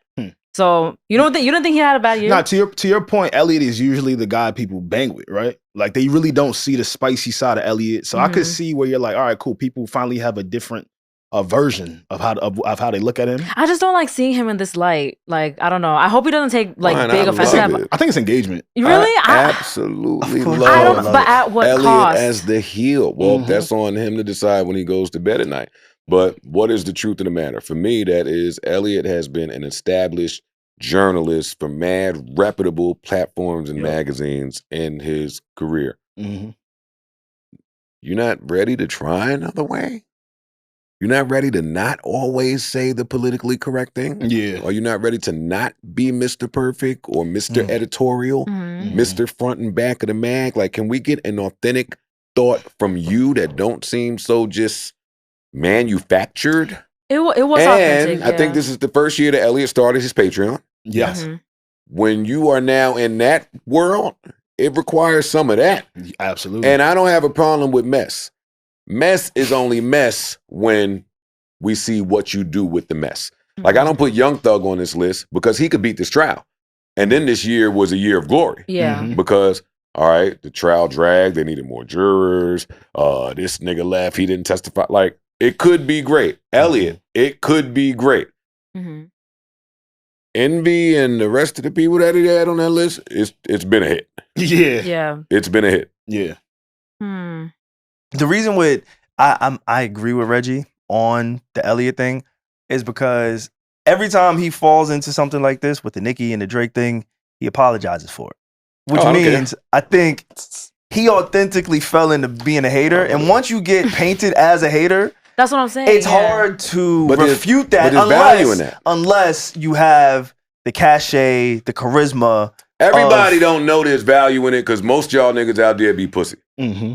There's value in being the hater. Y'all view me as the hater. I don't feel like I'm a hater. But I receive y'all viewing me that way. Y'all also feel like I say shit and then apologize. I don't give a fuck about any of that. All I'm looking at is my place in this ecosystem, the power of my voice, the impact of it, and that's the gift. It's not, oh shit, Joe Budden said something, everybody killed him. I'm home happy. Yeah. Please kill me. When the people that pay out put your name in the thing, they don't see what's being said. They see Joe Budden's name has been typed 18 million times on Wednesday.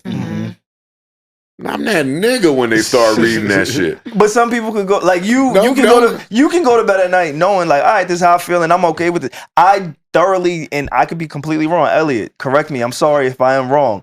But I truly believe Elliot wants to maintain these relationships and the rapport with the people that he gets deemed hating on.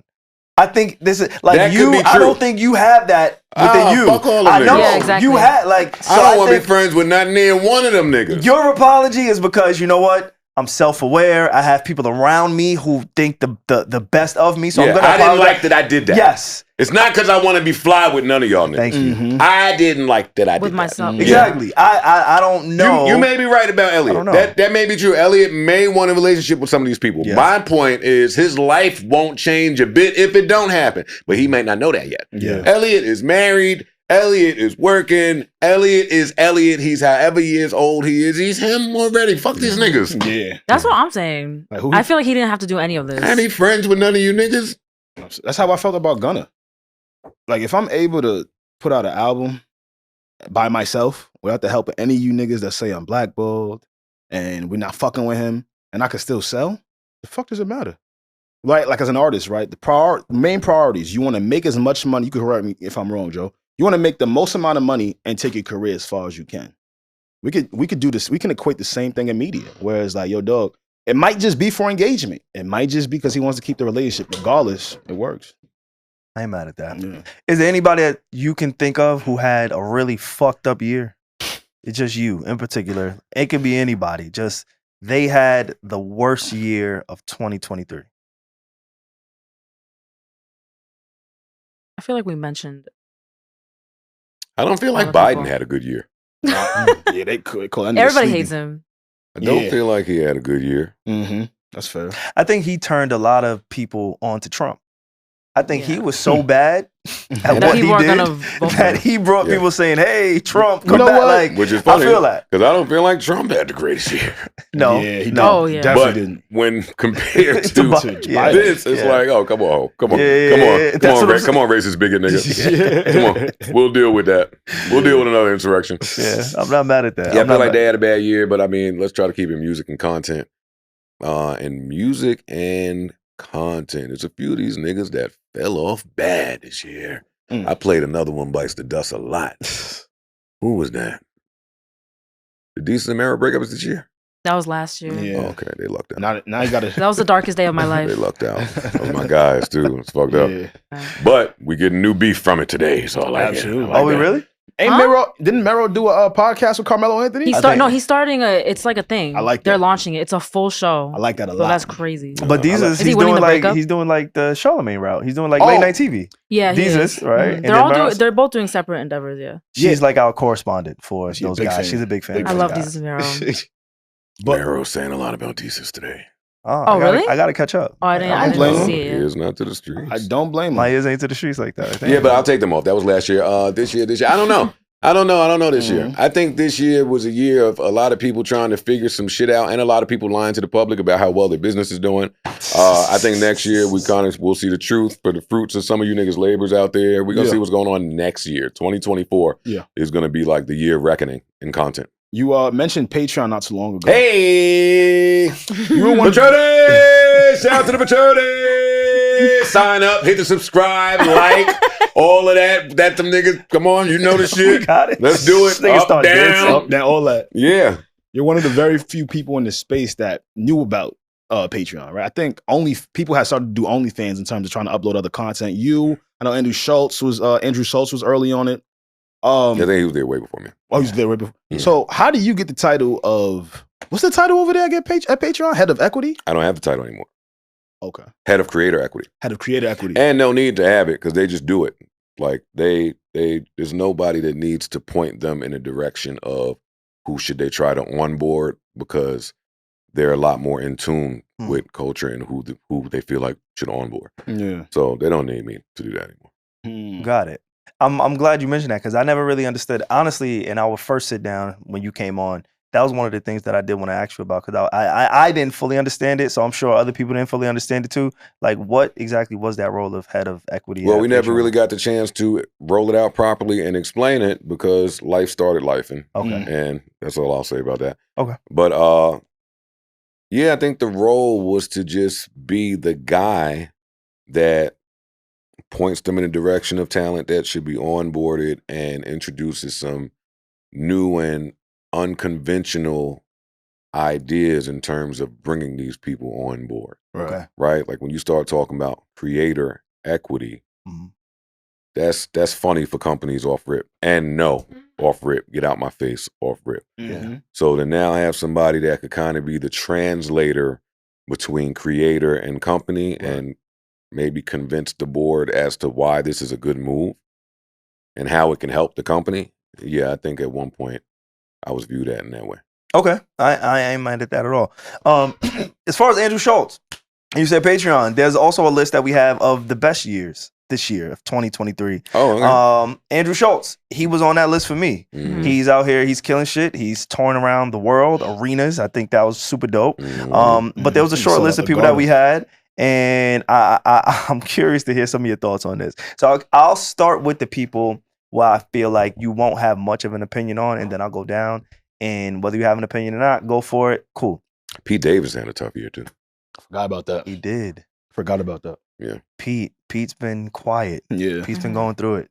You and Pete have a strange kind of relationship. We don't. Why? We don't. You don't? We really don't have any relationship at all.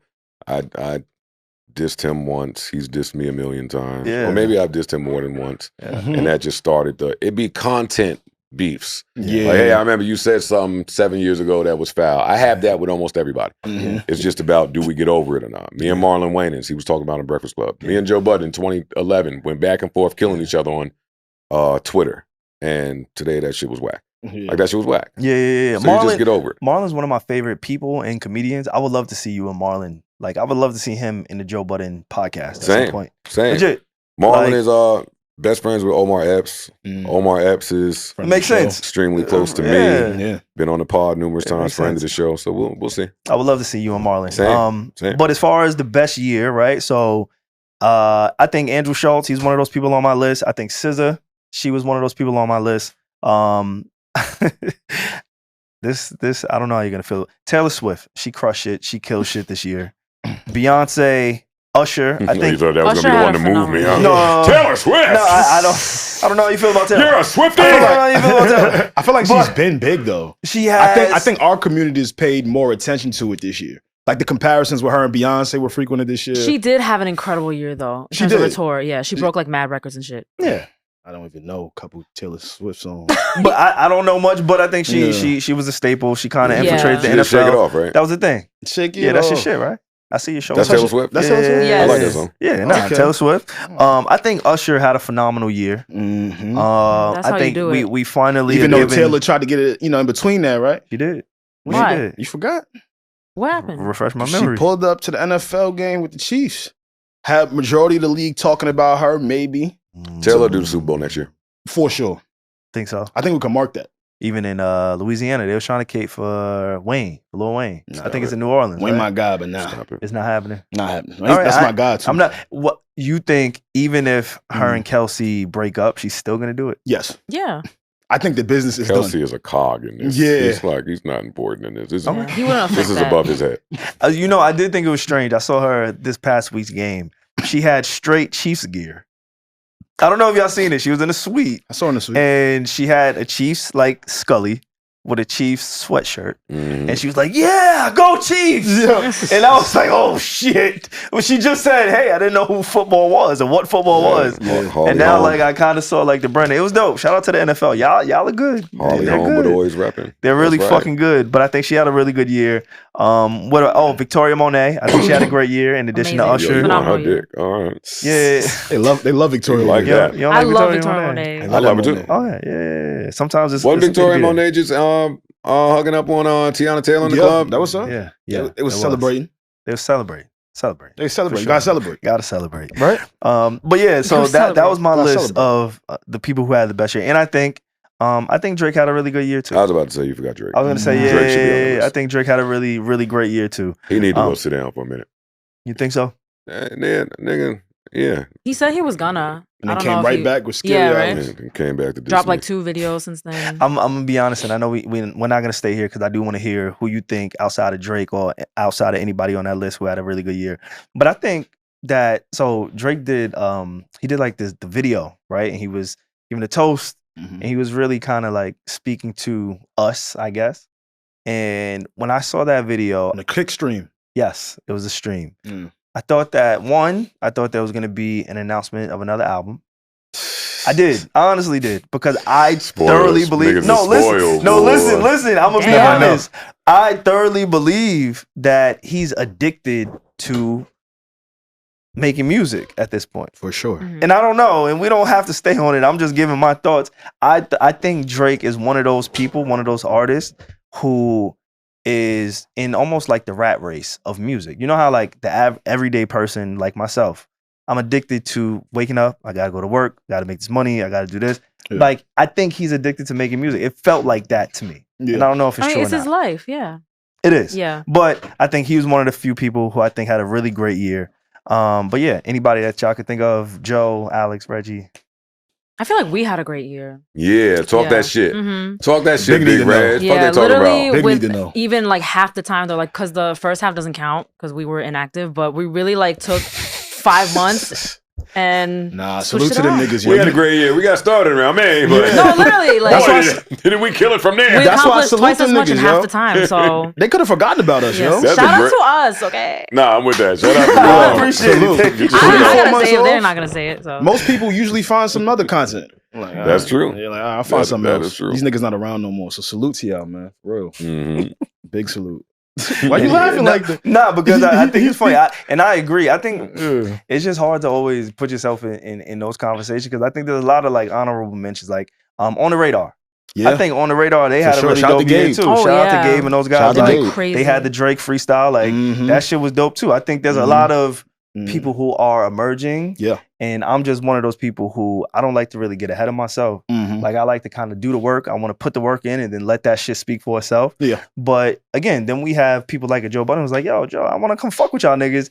I think that's one of those things that kind of stamp us as saying, oh, y'all niggas are really doing the work. Mm. You know, Mhm. again, it's so when we get on these microphones, like I know Joe wouldn't just do this shit. Never. Joe don't like Joe wouldn't just say, you know what, I'm gonna just pull up and fuck with y'all because you my man. On my off day? No way. Not at all. You know, so for him to do shit like that, I think there's a testament to it. Tell So- them people out there that's trying to throw dirt on our friendship too. Oh, Niggas trying to throw dirt on y'all friendship? Say word. there's some people that be trying to Get out of here. Why? Wow, what are say they They saying? say we ain't really like cool and shit. Oh, really? That's my man's though. Like I mean, do people? I know a lot of niggas because like that's my man's. A lot of people also For don't real. know that you still work with him too. A lot of people, whether Like they, they do run or with, not. oh, SaVon not there anymore. It's like, dog, he's still. But the crazy thing is, like, I never got a chance to apologize to you. What's up? Oh, for Um, lying in the last interview and them niggas making y'all backtrack and recant everything y'all said? Oh, I- Or you talking about something different? Oh, I no, lied. who? Oh, Wait. that Lalo. When Wait, did that no, what happen? would you talking about? Who lied about what? Ain't nobody Who lied lied about about nothing. what? We Oh, addressed that. not this Who shit lied? again, No, we guys. can do it. We about 90 No. minutes in. I got to throw some mess out there Look at it, look at it. before I go. I fucked up. I ain't even Hey, get a what What chance to happened? What you apologize. apologize for? I'm talking shit. What happened? I leaked your shit. You much. So that was you.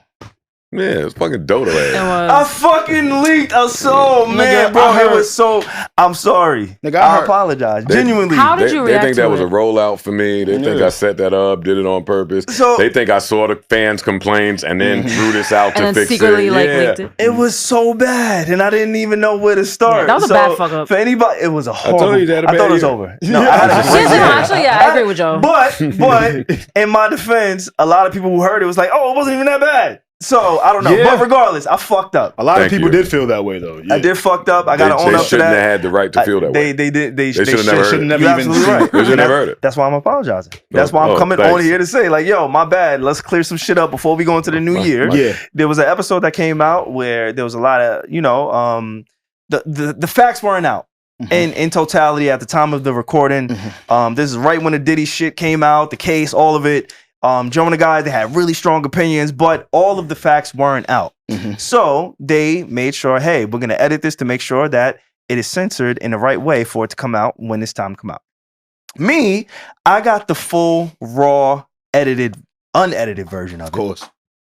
and for those who may not know or may be unaware or maybe y'all just trying to figure out how could something like this happen, it happened because I do assist with the Patreon uploads, right? So all of the people who have the audio only version of Patreon, that is myself. I get the audio, I put it up, it goes out into the world. Cool, y'all got it. I'm happy, y'all happy. It's straight. Yeah. Joe and the guys, they sent me over the audio of Joe talking about the Diddy situation, and it was labeled correctly, but I Explain uploaded the wrong audio. You just fucked up. That's your excuse?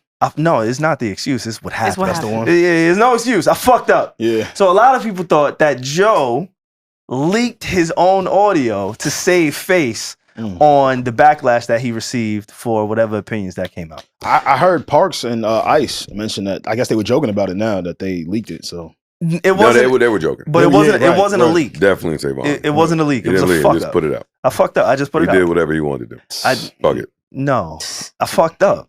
keep I'm it a telling you, I buck. fuck up. Nah, keep it a buck. Keep it a buck. Maybe he did I'm it keeping purposely. it a buck. Fuck up in content space like does nothing because there's no way to fix it. Like you can't It's unring the already bell. done. Yeah, it's You out. can't. You fuck up. I got to deal with the narrative from the fuck up. It's gonna be my fault. They're gonna put it all on me. Nobody's gonna say SaVon fucked up. Nobody even cares that he fucked up. It's Yeah. on me. Yeah. It's on me. So whatever. That's my man. So a lot of people thought that Joe had like a hidden agenda of, oh, I'm gonna put this out. I was really stressed over it. Like I felt bad. Legit. Like, no, I felt bad. But I didn't even know how to be like, yo, you know what? Let me call Joe or Yeah. I just wanted the shit to pass, and then whenever So, the you, time so fit. you did some shit and like, even fuck. call your boss. Nah, I ain't call that nigga. Wait, what? Nah, I ain't call that nigga. So did you find out in real time like everybody else? He had Joe? no choice but to find out. It was out. It was in the world. No, I'm saying like when you made the mistake, you I ain't found shit. out. Then I went to find out who did it. Yeah. Then they told me it was SaVon. Then it's like, then I was mad because I can't. I'm not. What I'm gonna do? It's him. Yeah. What I'm gonna do? Yeah. That's a fact. And I kept it I was just I honest, wanted like, to yo. be somebody that like I could have fired or fired off on or really But it's Get busy. I was like, yo, I Yeah. fucked up. That was it. My bad. I'm sorry. It won't happen again. And the fucked up thing is like, I make minimal mistakes. Like I take pride in that shit. Right. I really do. Like I could be drunk. Even the Friday night that we just talked about, a podcast was supposed to go up that night. And as fucked up as the night was, everything went out and it was great. Okay. Artwork. Okay, big yourself everything up, was okay. like Yeah, I take a legit pride in my work. That's right. Talk And to so your when boss. I So do- much pride that because you're able to deliver quality product in the worst scenarios in the world, you think that you should keep putting yourself in the worst scenarios because you deliver, rather than put yourself in the greatest possible scenario to win. Got it. How do you feel about this? Damn, that was a This read. nigga's crazy. Yo, this nigga SaVon is Yo, really this nigga had crazy. to Shit. But I might. So, As drunk as I was, happens. I put it the podcast. like nigga. I was fucked up. Had a rough night and still made it Fuck happen. it. Fuck it. But that Celebrate was the fucked wins. up. So Yeah. and I just need to get that off. Like I wanted to let you know. I apologize. And I know there's a lot of fans or a lot of your audience who listen and like, oh my God, Joe Budden's a clout chaser because he leaked his own shit. There's a lot of that. He didn't leak anything. Okay. I just Damn. fucked up. Just fucked up. Apology accepted.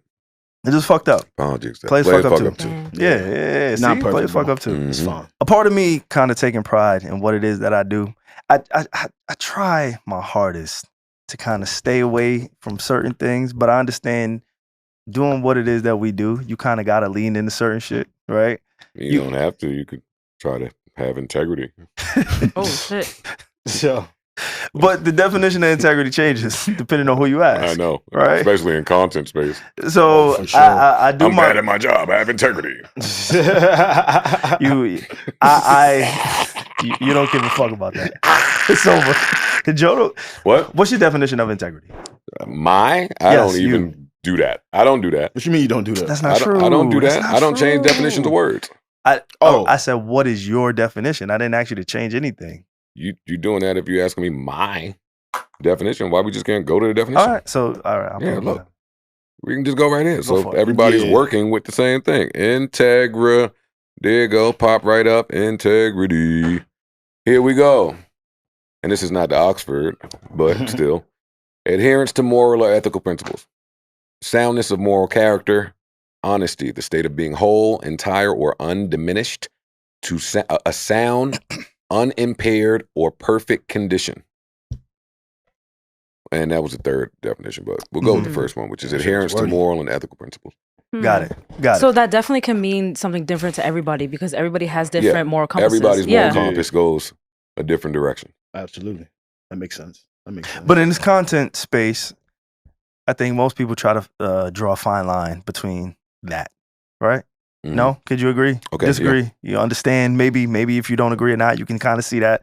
So for me, right, I did kind of make a vow, Joe.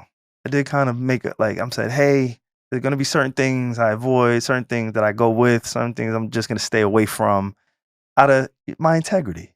You know? No, it's because they smacked you around last time you stepped out the house, and now you're a little more mindful of your words Wait, what? because you don't want that drama is happening? anymore. Wait, And what? that's What is he totally referring fine. Like, I don't want Reggie to ever have to go home again.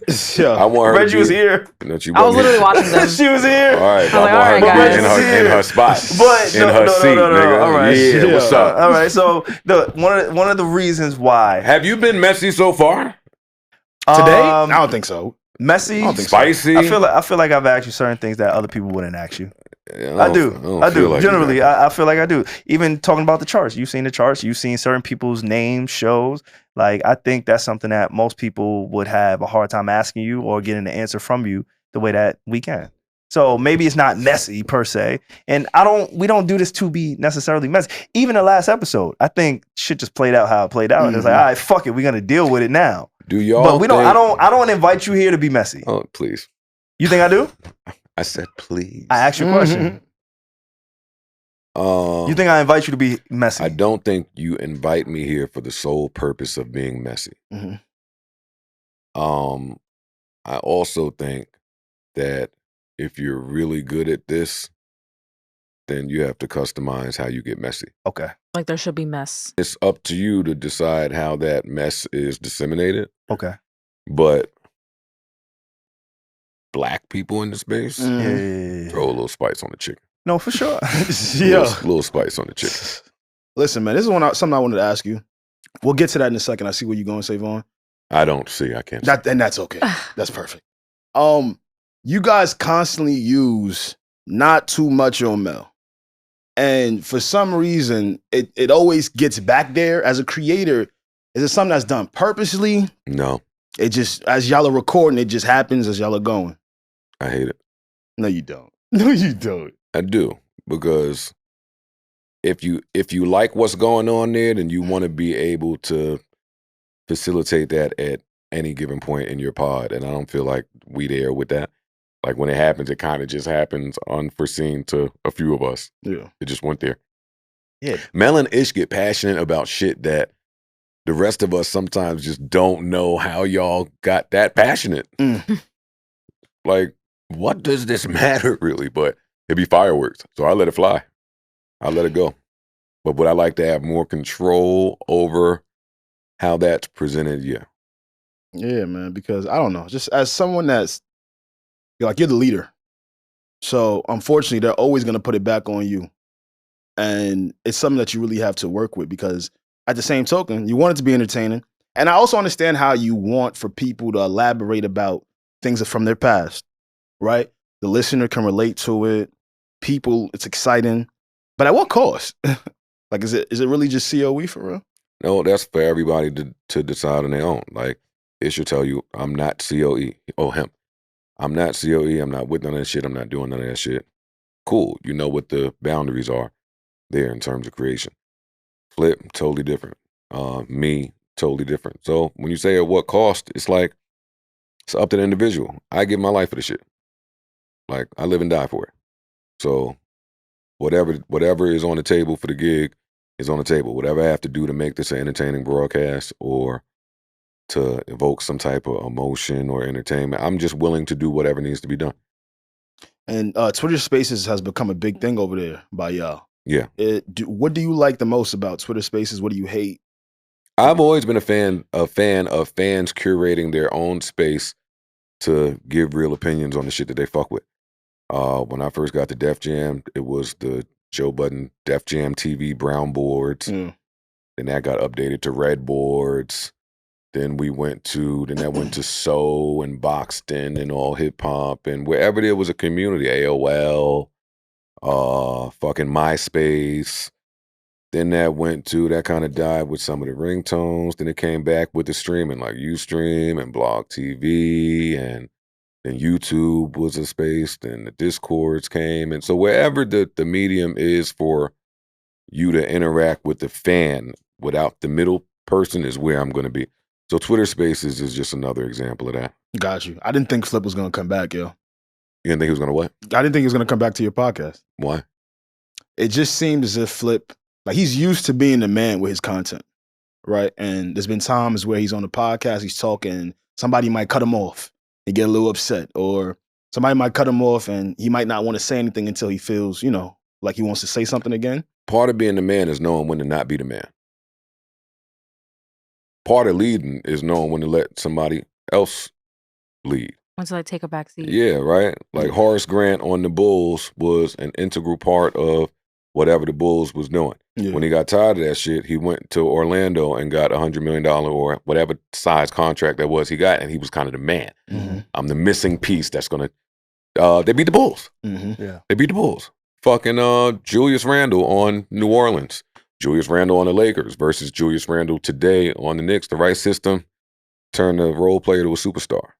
So Flip and coming over here and showcasing the ability to listen and learn and peek around at different setups and just meet more people and other POVs enables him when he steps out of there to be a better version of himself.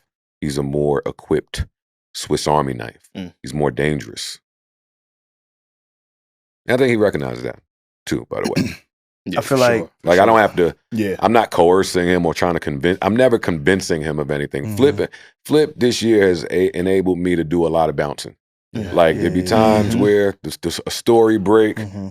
He the first one on my phone. Yo, you got to shit lit out here. I'm hating. I'm hating. You went viral. In my head, I'm like, I hate that viral shit. I'm not trying to do it. Yeah. But you need that person. It's like, oh my God, you go crazy. Yo, I'm on your ass on Tuesday when we get there. I'm talking about this shit. Don't try to duck nothing. He's excited about it. So now I can come and bounce. Pick my spot. Somebody else is handling the ball. How do you feel when you have a shooter like that on your team? When you have somebody who embraces the COE, when you have somebody who's willing to say the names that maybe you try to stay away from saying. And anything that I want to create, I feel like it's needed. Okay. Anything that I want to create, you need. Have you had that before? Simon, is this the first time you feel like you've had something like that? No, not at all. No? Every time Rory come in and say some shit that I had no idea he was about to say. Got it. Like, wow, nigga, you going there? So outside of Rory, I think this may be the first person that you feel like, all right, you know what? There's somebody I can rely on. No, when it was me, Rory, and Marissa did that too early on. It's not the very first time that's happened. Everyday Struggle probably is the peak of that happening. Like me and Ak at that point in our careers didn't give a fuck. But it's a rarity. I'll say that. It's a rarity. It's so rare I don't expect people to do it. Like when that happens, it's a blessing and a gift, and rock with that. But that's not the norm. Is it necessary? No. You feel like it's necessary? No. There's a million different ways to do this. Okay. And all of the ways that I want to do it, it's necessary. Got it. Especially with all this content out there today, and just it's so much out there that you need to find a way to cut through, however that is. Yeah. Right? Yeah. You don't necessarily have to be a disruptor, but that's one of the best ways to cut through. But however you penetrate, if you want to just think of something out the box that nobody else is doing or ever did, great. If you want to just disrupt your whole way through, I've been a disruptor for so many years. It's like second nature to me. I don't even feel like I'm doing it anymore. So when at the top of the episode, I mentioned a lot of people ask me why, right? Why does Joe Budden want to come here? Why does Joe Budden want to talk? I love it here. What is a lot of people associated with mess, right? Some people, and again, this is not just like, I'm not trying to put this on Regi, Alex, not just people on this cast, like people in my personal life too. Like I would tell people, yo, Joe's pulling back up. Like, wait, the fuck? Joe Budden what's going on? Y'all just had a great episode. Let it live a little bit. But everybody went to mess. Everybody went to the bullshit. Everybody went to the headlines. And I understood that. But then I always told everybody, I kind of know Joe a little bit. And I don't think he would do it for that sole purpose. I ain't coming up here for the mess. Exactly. I'm talking shit. My New Year's resolution actually is to dead all mess. No, it's not. Joe. In what way? Really? No, it's not. Bro. Okay. Serious. Let's see. Serious. My resume is I love that. my resume is there already. I got so much mess on this resume that if you ever want to look to how Joe Budden responds to mess, it's all there. And I feel like I've given so much of my focus and attention to mess, hoping it would yield some things, and it has. But now the goals are greater, so the focus has to be greater. Attention to detail has to be greater. The team around, everything has to be greater. And when that's the level, when that's what's at stake, I don't have time to, like, I be poking with people that can't fuck with me. Like, I just be bored doing shit. Yeah. But no, we don't have to do that. At February be 9 years of this shit. Then we'll be going on 10 years, 2025, 10 years February of, I don't want to, I'm not, I got some other things in my arsenal. I don't have to do that. How do you respond to the people who are critiquing your new partnership, your new relationship with prospects? I don't. You don't. You have nothing to say to them. You were very critical this year of podcasts with advertisers in particular. There's been some Patreon episodes. Everybody is just stupid. Okay, talk to those stupid Everybody is just stupid. I have never. I've been critical of the way that we do advertising in the space as tastemakers, influencers, and space leaders. Okay. I feel like that should be the bar. We should move like that at all times. And watching how people submit and acquiesce and just give in this ad space, it's not sexy. The average consumer can't tell that that's what's happening. I can tell that that's what's happening. And I can always tell.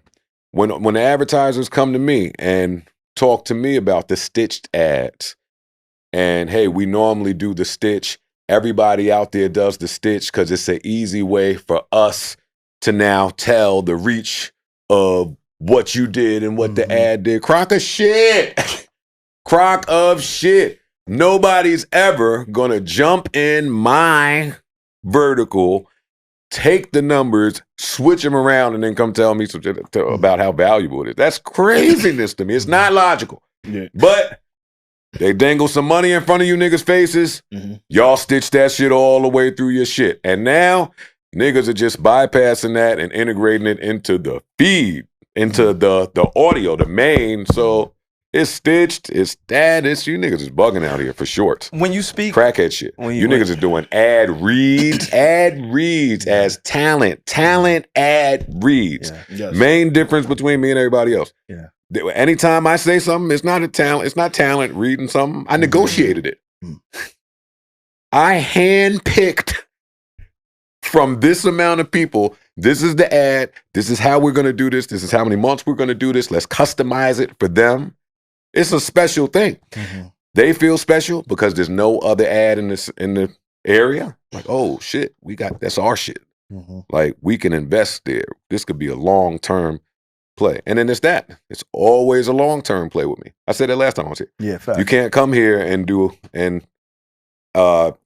we do ads for a week or 2 weeks or a month. Get in bed, lay down, take your clothes off. But when you say that, because I'm with you. And again, a part of the psychology behind how you move when it comes to ads and partnerships, like truly, again, right? But I appreciate it because I've been able to kind of learn firsthand on how to navigate our shit, right? Like the shit that we do is not just everything that comes across our desk. It kind of got to make sense. But at the same token, we're not in the space of a Joe Budden where we have the ultimate leverage. We don't got the big joker. We ain't got the deuce. We ain't got the ace. Whatever game you playing, those cards are the cards that win you the game. We ain't got that. So we got to use the tools and the cards. I mean, it's the truth. It's not one way to look at it because when you're in this space, there's a market, right? And in any space, the stock market, the fucking cryptocurrency, everything, the car, everything is always a market. How's your credit? My credit's pretty good. How's your credit? Yeah, it's pretty good. Pretty good. How's your credit? Good Pretty credit. good.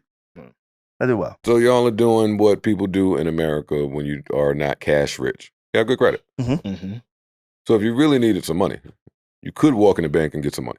For sure. You could present a plan, show it to them, and if they rock with you, they will give you whatever you're looking for. For sure.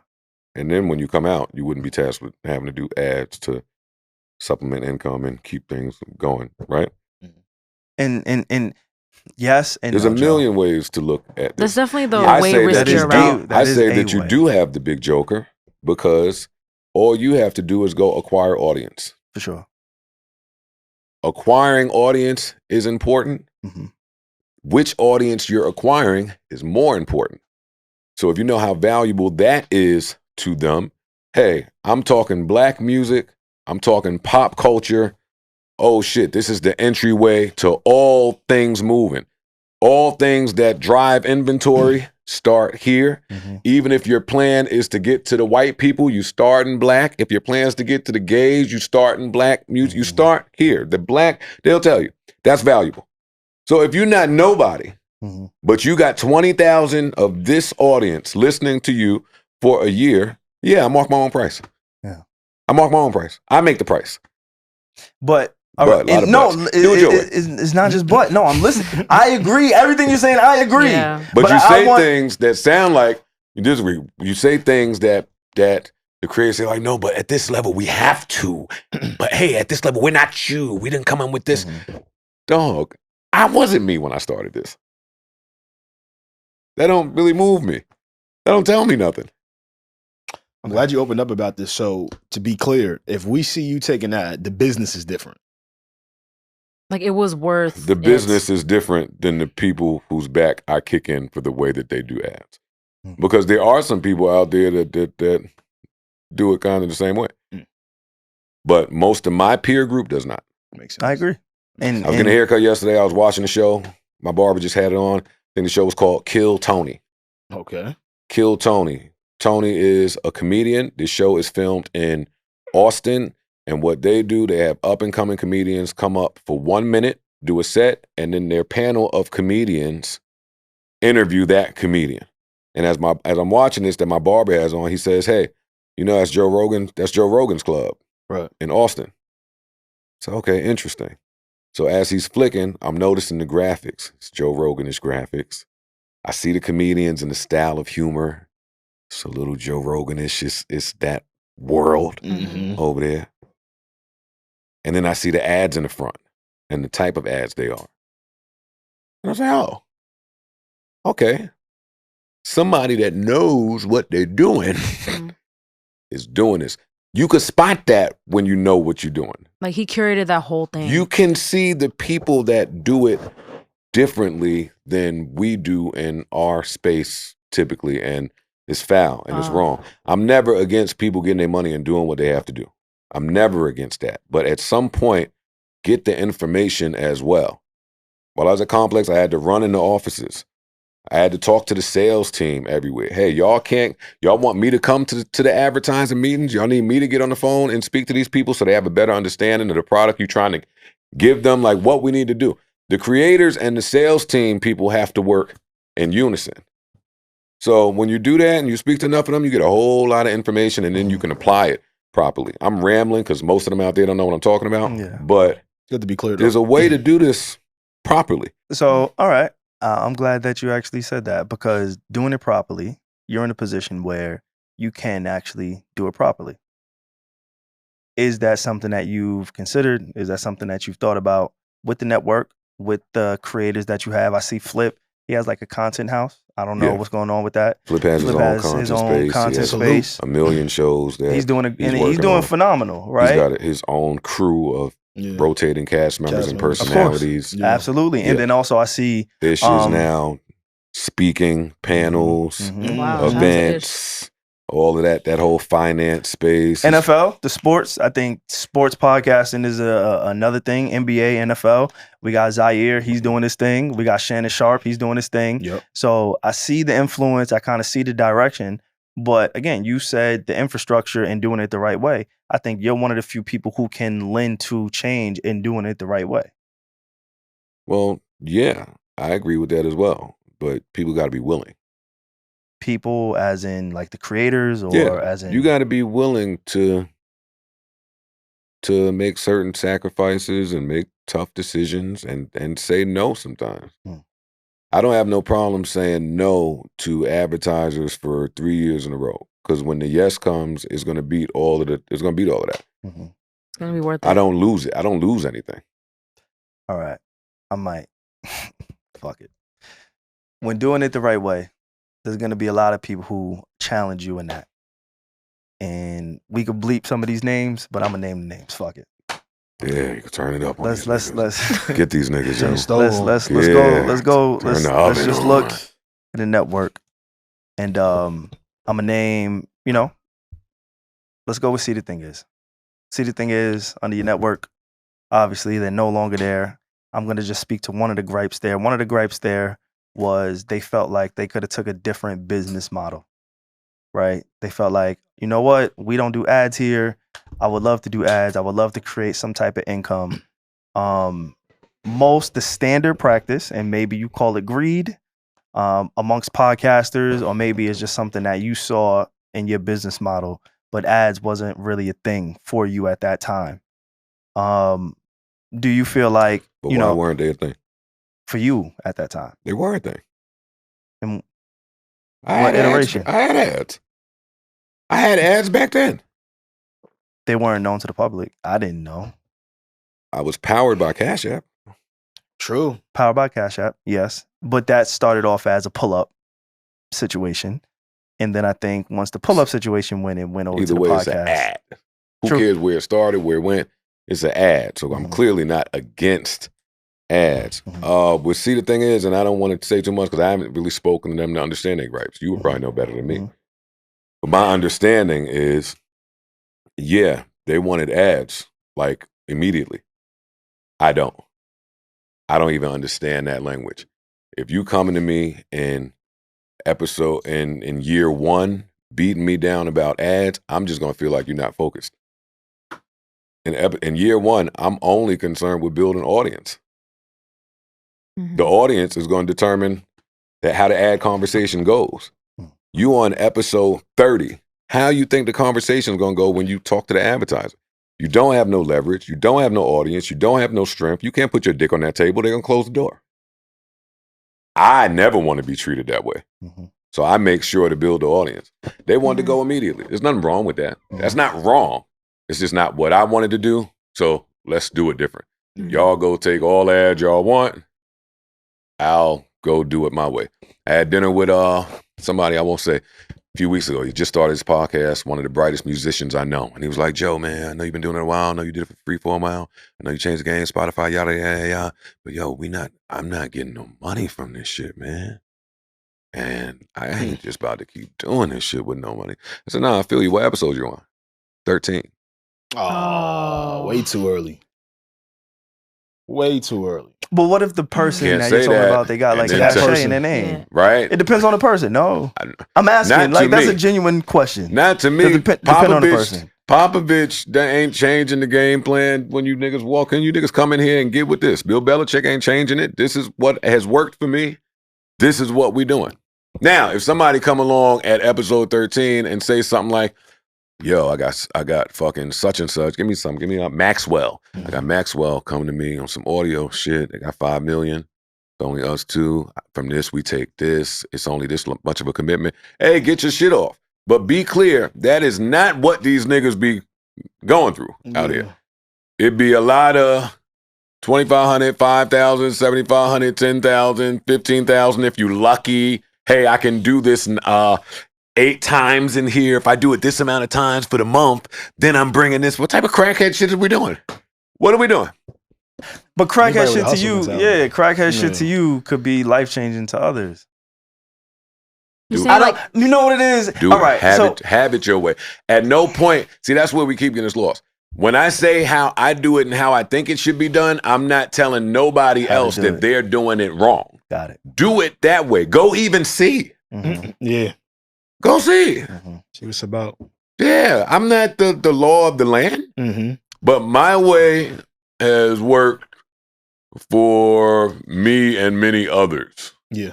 Right? Like, I'm not getting this just off my brain. Like, I'm looking at the Bill Simmons. I'm looking at the Howard Sterns. I'm looking at the Gimlet. I'm looking at I'm looking at networks. See, I'm never looking at people. Mm. The networks do it a certain way. The people should try to mimic that. That was my problem with Spotify. No, you can't take my numbers, which are through the roof, max them with all the other numbers of your shows, take that to Escalade. Escalade give you $1 billion, and then you disseminate the billion how you feel. No, I played a big part in that billion. Nobody will ever be able to negotiate for me. Ever. Yeah. I need in at that table. What do you think about the future of money being made? Not just along. It's over, thank It's- God. Yeah, not It's just over. It's a little crazy, right? Because A lot there's of no more. niggas about to be. That'd be nice. Nah, because there's no more of those exclusive deals that everybody was hopping on top of.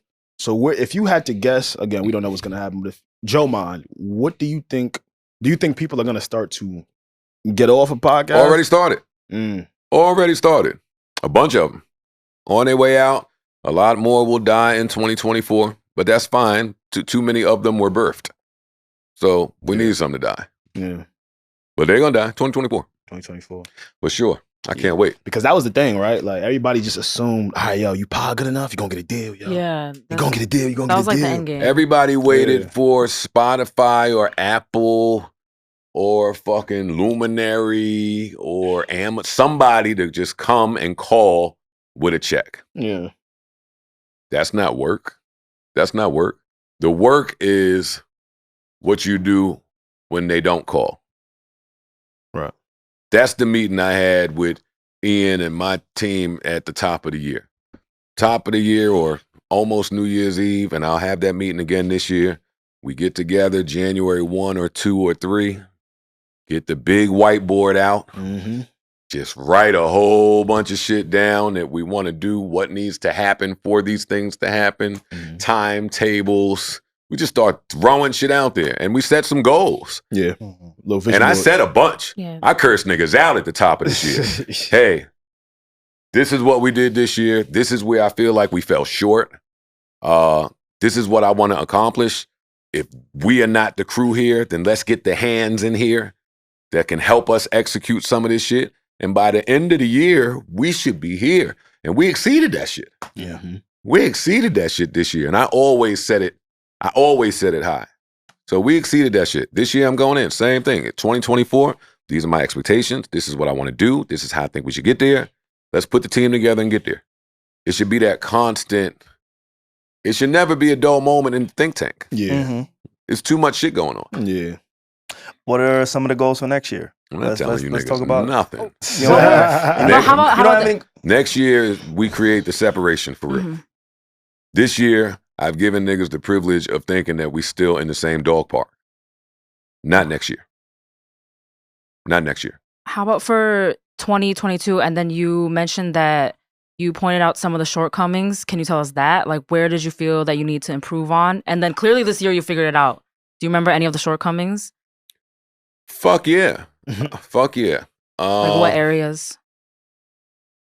Well, we made 2 new hires. I felt like we could have gotten better on the entertainment side. Mm. We were just coming in giving too much just information, too educational. It just was like enough, and that was reflective. Not an in- educational pod. in some of the Definitely numbers. felt like I was that some seeing. days. It was Oh, like shit. I'm not here for this. Hmm.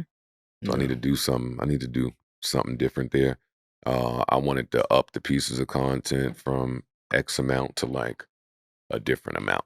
Like, I wanted to just experiment. I wanted to do more Patreon. I had different mad scientist ideas that I wanted to try so I could gain more information. Yeah. To see like how it would perform and how if it would work. Yeah, to kind of see what my next move is. Like, I'm gonna play the low spade to see what my partner's high spade is. Okay. And then I'm gonna know what the whole table has. This is a mastermind. Once I play the low spade and my partner shows me the highest spade in his hand, because he knows to do that when I play my lowest spade, I know every spade at the table. You're planning that all along. Yes. It's like one of those. Okay. Gotcha.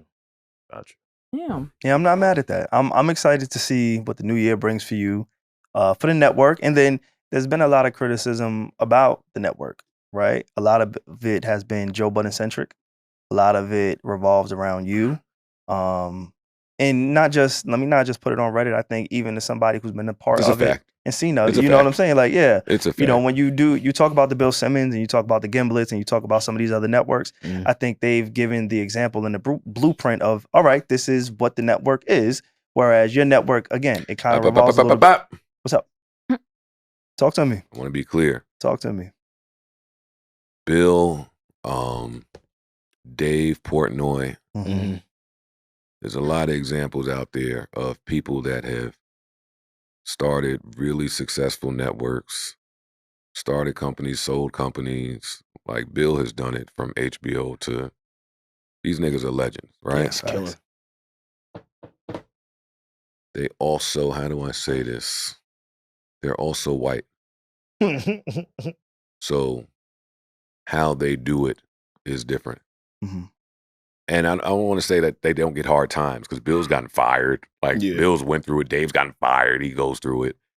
But Dave was able to secure $15, $20 million at the start for his network. Bill was able to procure millions and millions of dollars to get his shit started. Gimlet started and sold within years of, right? That will not be the case for any black creator. Anywhere. You could listen to Byron Allen. You could listen to fucking, what's my man's name? Robert. I got a brain freeze. But any of the black people, that's not going to be their story. I think the thing is, and the old iteration of the pod, one of the biggest things it taught me was you don't have to do it that way. Like, it was in that moment that I realized, well, yeah, we're greater with more people, but we're also more vulnerable and we're compromised more if all people are not on the same page. Yeah. A lot more things can go wrong. And that's what happened when I tried to start a network too fast with too many shows, too many people had too many feelings. They did too much talking behind my back.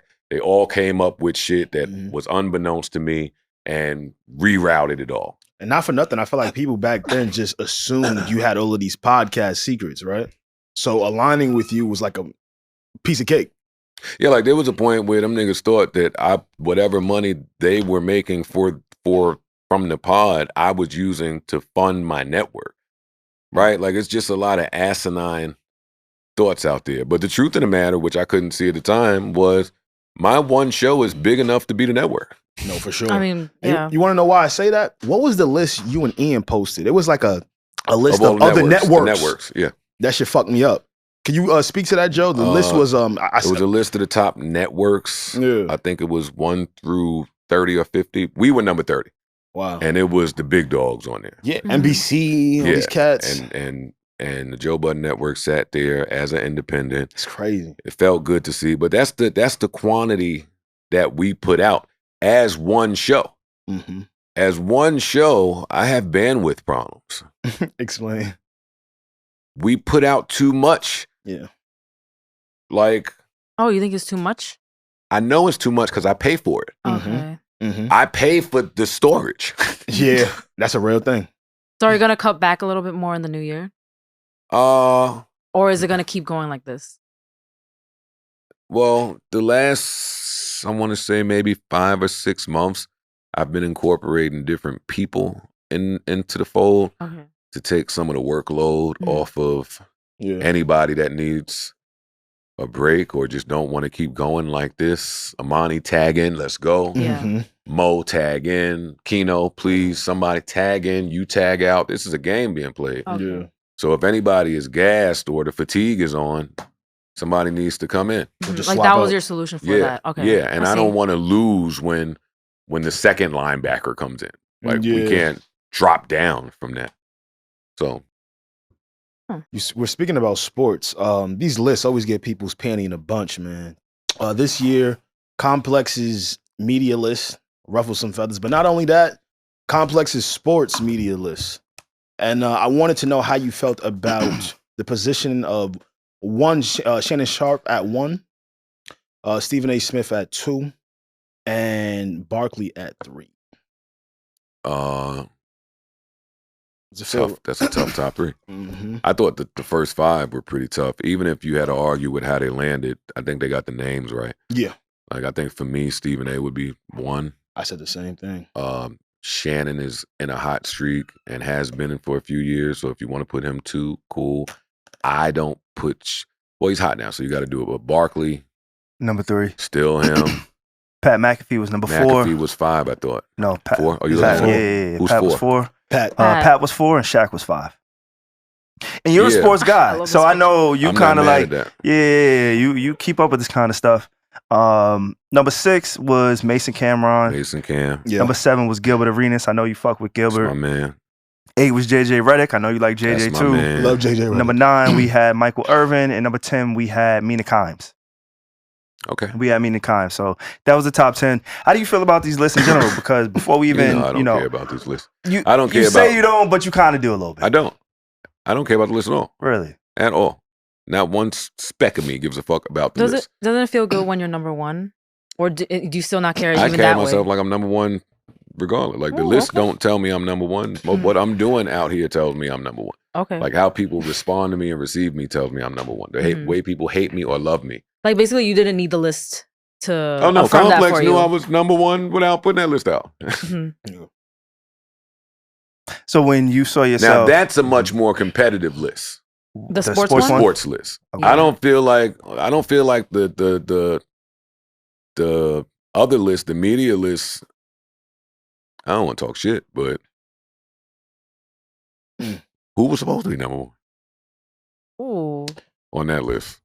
I get it. I'm not mad at the thinking. I'm not upset at that at all. On this list, a little different. You got niggas that's fucking 30 and 40 year vets.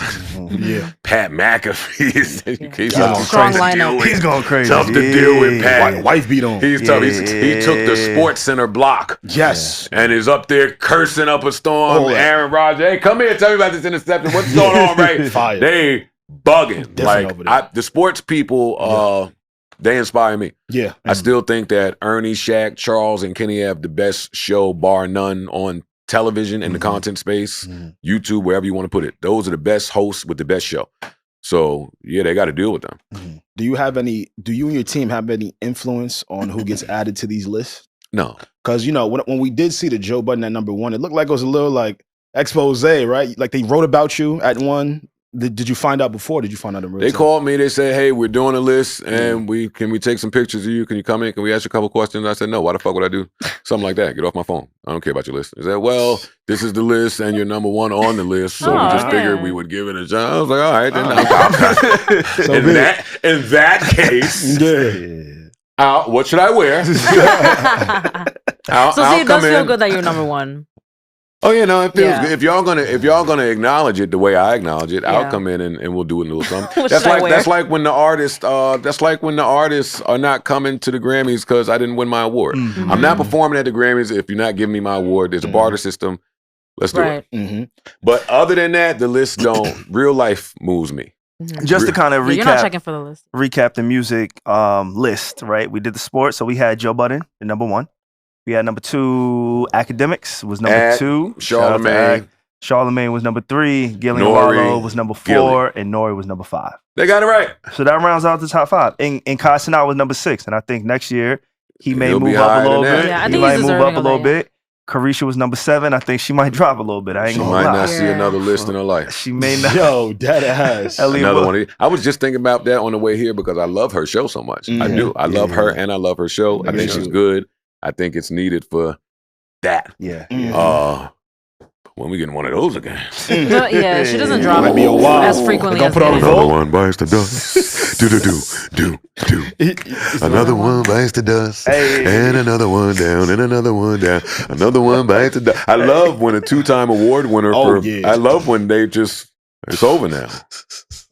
Yeah, that thing might be over. I ain't gonna lie. He said, "I love it." I love lie, she man. won the award 2 years in a row. Yeah. Now I don't care about that Damn. stuff. However, you know when there's a glitch in the matrix. Sure. It was a little For fishy. sure. 7 is Yeah. And another one down. And another one down. Another one down. Yeah, get the fuck out of here. But yeah, it was a tough list, and this was the first year that they did this type of list for both categories, for sports personalities, for music personalities. You happen to be number 1. Shannon Sharp happened to be number 1. I wouldn't be surprised if y'all both got number 1 next year.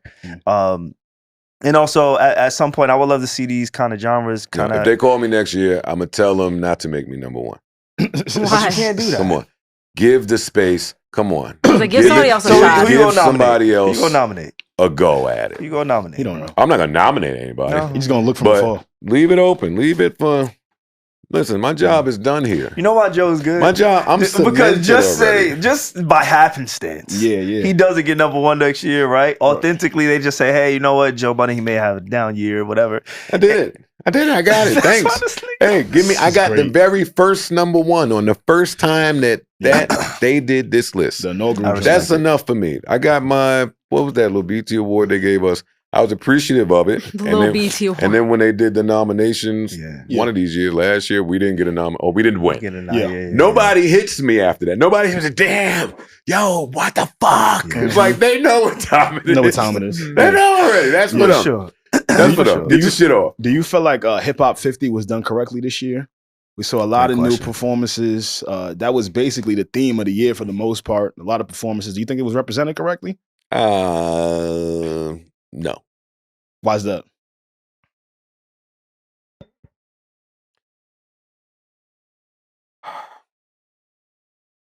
Too many reasons. Same faces, number 1. The same exact faces. It's fucking the DJ Cassidy All Stars. Mm-hmm. The fucking slick. There were a lot of Slick people Rick, that did not. Rakim, Big Daddy. Yeah. It's like Roxanne it's like- Shante. Yeah. What I would have liked to be present for was Leor's shit that he did Mm, in L.A. that looked fly. And He had I would have went to that, but when Leo called me, it wasn't nothing about hip hop. It wasn't no hip hop 50 shit. He just said, "Yo, I'm being honored. I'm calling my Def Jam family. You're part of that. Yeah. Please come out. I'd love to have you. I got a private jet leaving. Blah blah blah blah." That was a big ass private jet too. Yeah, It was like the Supo. and I'm like, sounds too mixy for me. Is that something you would change in the new year? Because I'm an introvert, I know that. and I hate all of this mixy shit. That's Like- not who I am. Word. Now, some people say if I really want to expand and scale, then I'll have to get out of my own way in that regard. I don't think this is the year to do that. Like I'm uneasy if I'm not introverted. I don't want to be around everybody. It's COVID. These niggas got germs. These niggas want to talk my ear off. They want to make me hear a demo. They want me to say happy birthday to their niece. They want me to do this. I just rather be home, crisscross applesauce, in the bed with Dateline on and eating Pringles, Sounds like a thinking great about life. how You to don't even take eat over Pringles. the world. Yeah. I'm more effective from in my house, in my bed, as a thinker. I'm a thinker. Yeah. I got to think before I can put some shit into action. I'm not the guy that's going to be out standing on the couch at Cheetah or, hey, let's network, let's link and build. Remember that whole That's SaVon. wave? That's The SaVon. Lincoln Builders. Man, suck my dick. SaVon was doing I'm that in not Miami. linking, I'm not Building, building, I'm not I'm not building shit. networking with none of you niggas. Don't even say that word to me. I'm not doing nothing for the look of it. I'm not doing nothing because you my man or you cool with my man. Get the fuck away from me. I ain't mad at that. I respect I it. bet. So before we get up out of here, I know you don't want to give It's us over? too many. No, I know Only you, 3 hours? I know you don't only. Yeah, I'm Oh sorry. my God. Oh my. Yeah. Pay the staff. I know you don't want to give us too many of your plans for the upcoming year, but I do want to know some of the things you want to leave behind in this year. I told you already. Less mess. Less mess for yourself. Less mess. I want to help. I want to figure out how I can be a better facilitator to my team and the people that I love and want to help? How can I help y'all more? Right. If Ish want to write a book, how can I help him do that more? It's not really about me now. Like, it's about the sum. Got it. I want us as a crew to all get closer to whatever our individual evolutions are. Gotcha. I love that. I want to do that. Gotcha. I want to do more team building this year. Like, I want to just start. Like activities? Yeah, I want to like book trips, Aw. travel together. Everybody bring their wife or significant other. We can do a pod in the Philippines or wherever the fuck we go. Oh, Hawaii. shit. It's We gonna be can crazy. parks. Strap this shit up. Yeah, let's do Not it. like Carl. Yeah. And I want to do more of that I type love of that. stuff. I love that. All right, bet. Before we get up out of here, let's get a little messy real quick. We're gonna do high or lower. I know you're familiar with high or low. We're not gonna do. We got prize picks over here. We do underdog do a little bit prize too. picks? We got Underdog. We underdog, but it's still the same game. Still the same game. All right, shout out to underdog. We're gonna do high or Y'all lower. getting that ad, man. You know what I'm saying? Shout out to Underdog Fantasy, the gang. But before we do that, I'm just gonna list some paying names. good? We gonna do. They paying good? For us, All right. yes. For where Don't we play. are in our space, Yeah. Underdog Where is we handling are. us very well. All right. Shout out Makes to sense. yeah. Yeah, so I just want to do high or lower. We ain't gotta elaborate. I'm gonna just list some names. All right. I'm going based off the complex list with some of the creators. I want to know the chances of Joe Budden collaborating with some of these people on this I'm list. not collaborating with any of these. Higher. You don't know who's on. You don't know. I'm telling you, I'm not going to collaborate. He I'll knows put who's on the None. list. Zero. I'll do something with Ak. All right, so that's a high or low. A high or That's low the with end Ak. of this conversation. That's a higher. I'm not fucking Don't- with dang, none not of You you. even like can't do Nyla that. Simone, You can't, I don't like- like that because there's Angie You don't on this believe list too. You fuck with Angie. You fuck with Angie. You fuck Okay, with There's let me certain wait for him people. to say the name. You get. Okay. Thank you. Angie Thank can you. always get something from me. Yeah. Angie is like my sister. Mhm. The GOAT. I don't view her as like a content Peace. person. She's Yeah. a goat.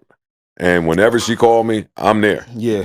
Got it. But There's she's some on the people list. that get that from me. Like, if I show up for you, then whenever you call me, I'm there. And if you're not on that list, I'm never showing up. So Angie's on the higher. Yes. She's on the higher. For Ak's sure. on the higher. Ak. There was somebody like Shannon Sharp. I haven't seen you and Shannon. You and Shannon ever I did would anything? definitely do something with Shannon. You know what I'm I saying? would do Like something it's with not. Shannon. So you would work with these people. There's certain people. Oh, yeah, you no, would some work of them. But no, he's on a different list now. Shannon with. wasn't Oh, on my list. okay. The complex. The I should have sports just said the list. I'm cool complex. with I the should have sports just said the list. complex. Oh, okay. Complex list in general. You said Ak. Now, fuck it. Charlamagne, higher, lower, lower for that one. That's the lower. I gotta ask, bro. He's on the list. That's the lower. I'll take the lower. All right. I just want to gauge here. Yeah. Who else we got on here? Oh, Stephen A. You and Stephen A. I know you did, or he did your pod. You never went on Stephen A's. He has a new podcast. Have you I been on haven't his? been on. You haven't been on his yet, But right? anytime he calls me, anytime he needs me, Slick. I'm there. I've done first take. Mm-hmm. So whatever he needs from me. You and Shaquille O'Neal. It's my Y'all man. always talk about a history, but I've never seen y'all together. I know like there's a My relationship there. Jersey. I'm gonna take a higher on that. You and Shaq, a higher on. I feel like anytime I call Shaq, he would. He would. He would. I would love to see that. And same for me. Anytime he calls me, Look. I'm there. Yeah. All I right. was getting the Dame Lillard disc exclusives when he was dropping it. Some shit was coming to my phone on a late night. I was like, "That's Shaq, nigga, this nigga, the fuck." That's Fucking funny. shit about this boy. See, that's the thing about the content space. Every year, there's new people who kind of insert themselves Yeah. in this space. So somebody, even like a Gilbert Arenas. That's my man, man. Mhm. See, I already hit Brandon Jennings and said, "Yo, phenomenal job you're doing. Love you as a podcaster. I can't wait to come up there." really. Fire. Mm-hmm. That's dope. Shout out Because to you. BJ is my man. Yeah. Okay, bet. JJ Redick. I know you're a fan of That's my JJ. man. That's a hire too. That's my man. We got a lot of hires. Look Yeah. at you. You ain't even give us a chance. But he did say I the didn't sports know that list. you would combine It was the Yeah. list. complex. Okay. Yeah. All right. I'm not mad at that. And let me get a The few more. entertainment list. Well, you did Gillian Wallow, so I don't know if I have to ask for that one again. Do we do Gillian Wallow? Gillian Wallow higher? I'm never doing that show again. No? But if they call me too, I'm there for them. Mm. Just not on their On show. that show. Not on their show. But anything that Gillian Wallow need from me, I'm there.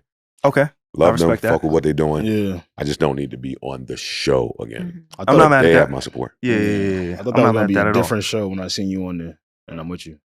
All right, bet. And then I guess we can go. Oh, so Funk Flex made this list too. You and Flex, what's your history? If My you man. don't mind me, yeah. It's my man. Got On history. great terms. Flex shows me the most love when he sees me. I went to Summer Jam. and he was DJing. He said, "Is that Joe Budden right there?" Because I'd be low. Moving Said, around. Joe, love you. I was in Lagos, Eden. He just happened to be in there. Y'all love what you're doing. He's one of them. He tells me, all of them from Hot 97, I got to say that to me. Like, They they're show truly, happy for me. I don't know if that's because I used to work there, or I don't know if it's because they've just seen me grow up. Right. Ebro too, right? Oh, Ebro's the OG. Ebro's always been my OG. Right? Like when I was on the radio, that was him kicking me under the table. Yeah. Wake up. There's a talk break. Yeah. You have to lead this talk break. You will have to talk. Yeah. Gotcha. I need that. I seen Camilo last night. DJ Carmelo. Yeah, I didn't even know that was him DJing, but when he was walking out with all niggas, he tapped, yo, That's my man. could not be proud of you. I'm looking at him in his eyes. He meant that shit. He ain't really like, Just they're not saying. lying just to say it. Yeah. So I appreciate that from everybody at Hot. I do. Kai Cenat. Nessa, she's dope. Come on, I fuck come with on. Nessa for sure. Kai Cenat. I love him. Yeah. Love him. Could you ever see a way where y'all I'm could not blend? coming to the jail. I'm not coming to the basement. I'm not coming to Chuck E. Cheese. I'm not coming to no 22-year-old place. Okay. But him and I have been in a strip club together. Really? Quite a few times. Oh shit! outta here. I never knew that. Quite a few times. Young niggas know how to fuck up the money. Always interesting. Yeah, niggas got money to blow. You was Yeah. tight. They got money to You blow. was tight I when they was in wasn't the tight. club, nah? Why would I be tight? I don't know. Niggas, they bag. I don't know. Streaming bag is a little bit different, no? That would be really fun, Compared to though. what? I don't know. I'm asking. I'm just asking, Joe. Yeah, I'm sure it Look is. at this. I Nigga's do stupid. imagine that it is a little bit different. Yeah, nah. We got. I can see us doing something like in a strip club or something like that. I bet. I'm I not fuck mad with at that, man. I just wanted to get some names off of these complex lists to see who it is, high or low. That's it. You just know high or low. Anybody that y'all want to work with in the 2024? 2024? It's a good Yeah. question. Yeah, I have that question, and I'd love to know what the evolution of this for you guys is and how you're going to get closer in 2024. Ooh, I okay. love that. Questions. I love that. I'm looking really forward to our first live show. I've never even been to a live podcast show, so I don't even know what to expect. So I'm gonna just take their lead, but I'm really excited for that in 2024. We're definitely gonna do it. For sure. I think for me, I'm kind of, again, just learning and seeing how this space moves. Like, I appreciate when people kind of acknowledge us, and the people that kind of acknowledge us is the people that I kind of want to work with. Like, I don't have a list of, I need this person here on the podcast, because we never really did guests until the back end of this year. You know what I'm saying? We went crazy with the guests out We of never nowhere. were really and even with you would always ask me yo, bro, why the fuck you ain't why we ain't make this happen? I'm like, yo, Joe, I'm trying to figure it out. So as far as people to be on the show, I don't really have anybody in that space.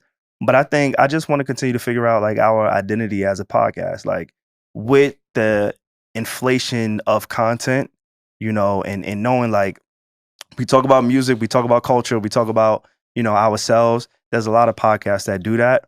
But I think still trying to separate ourselves from, some of the people who started after us.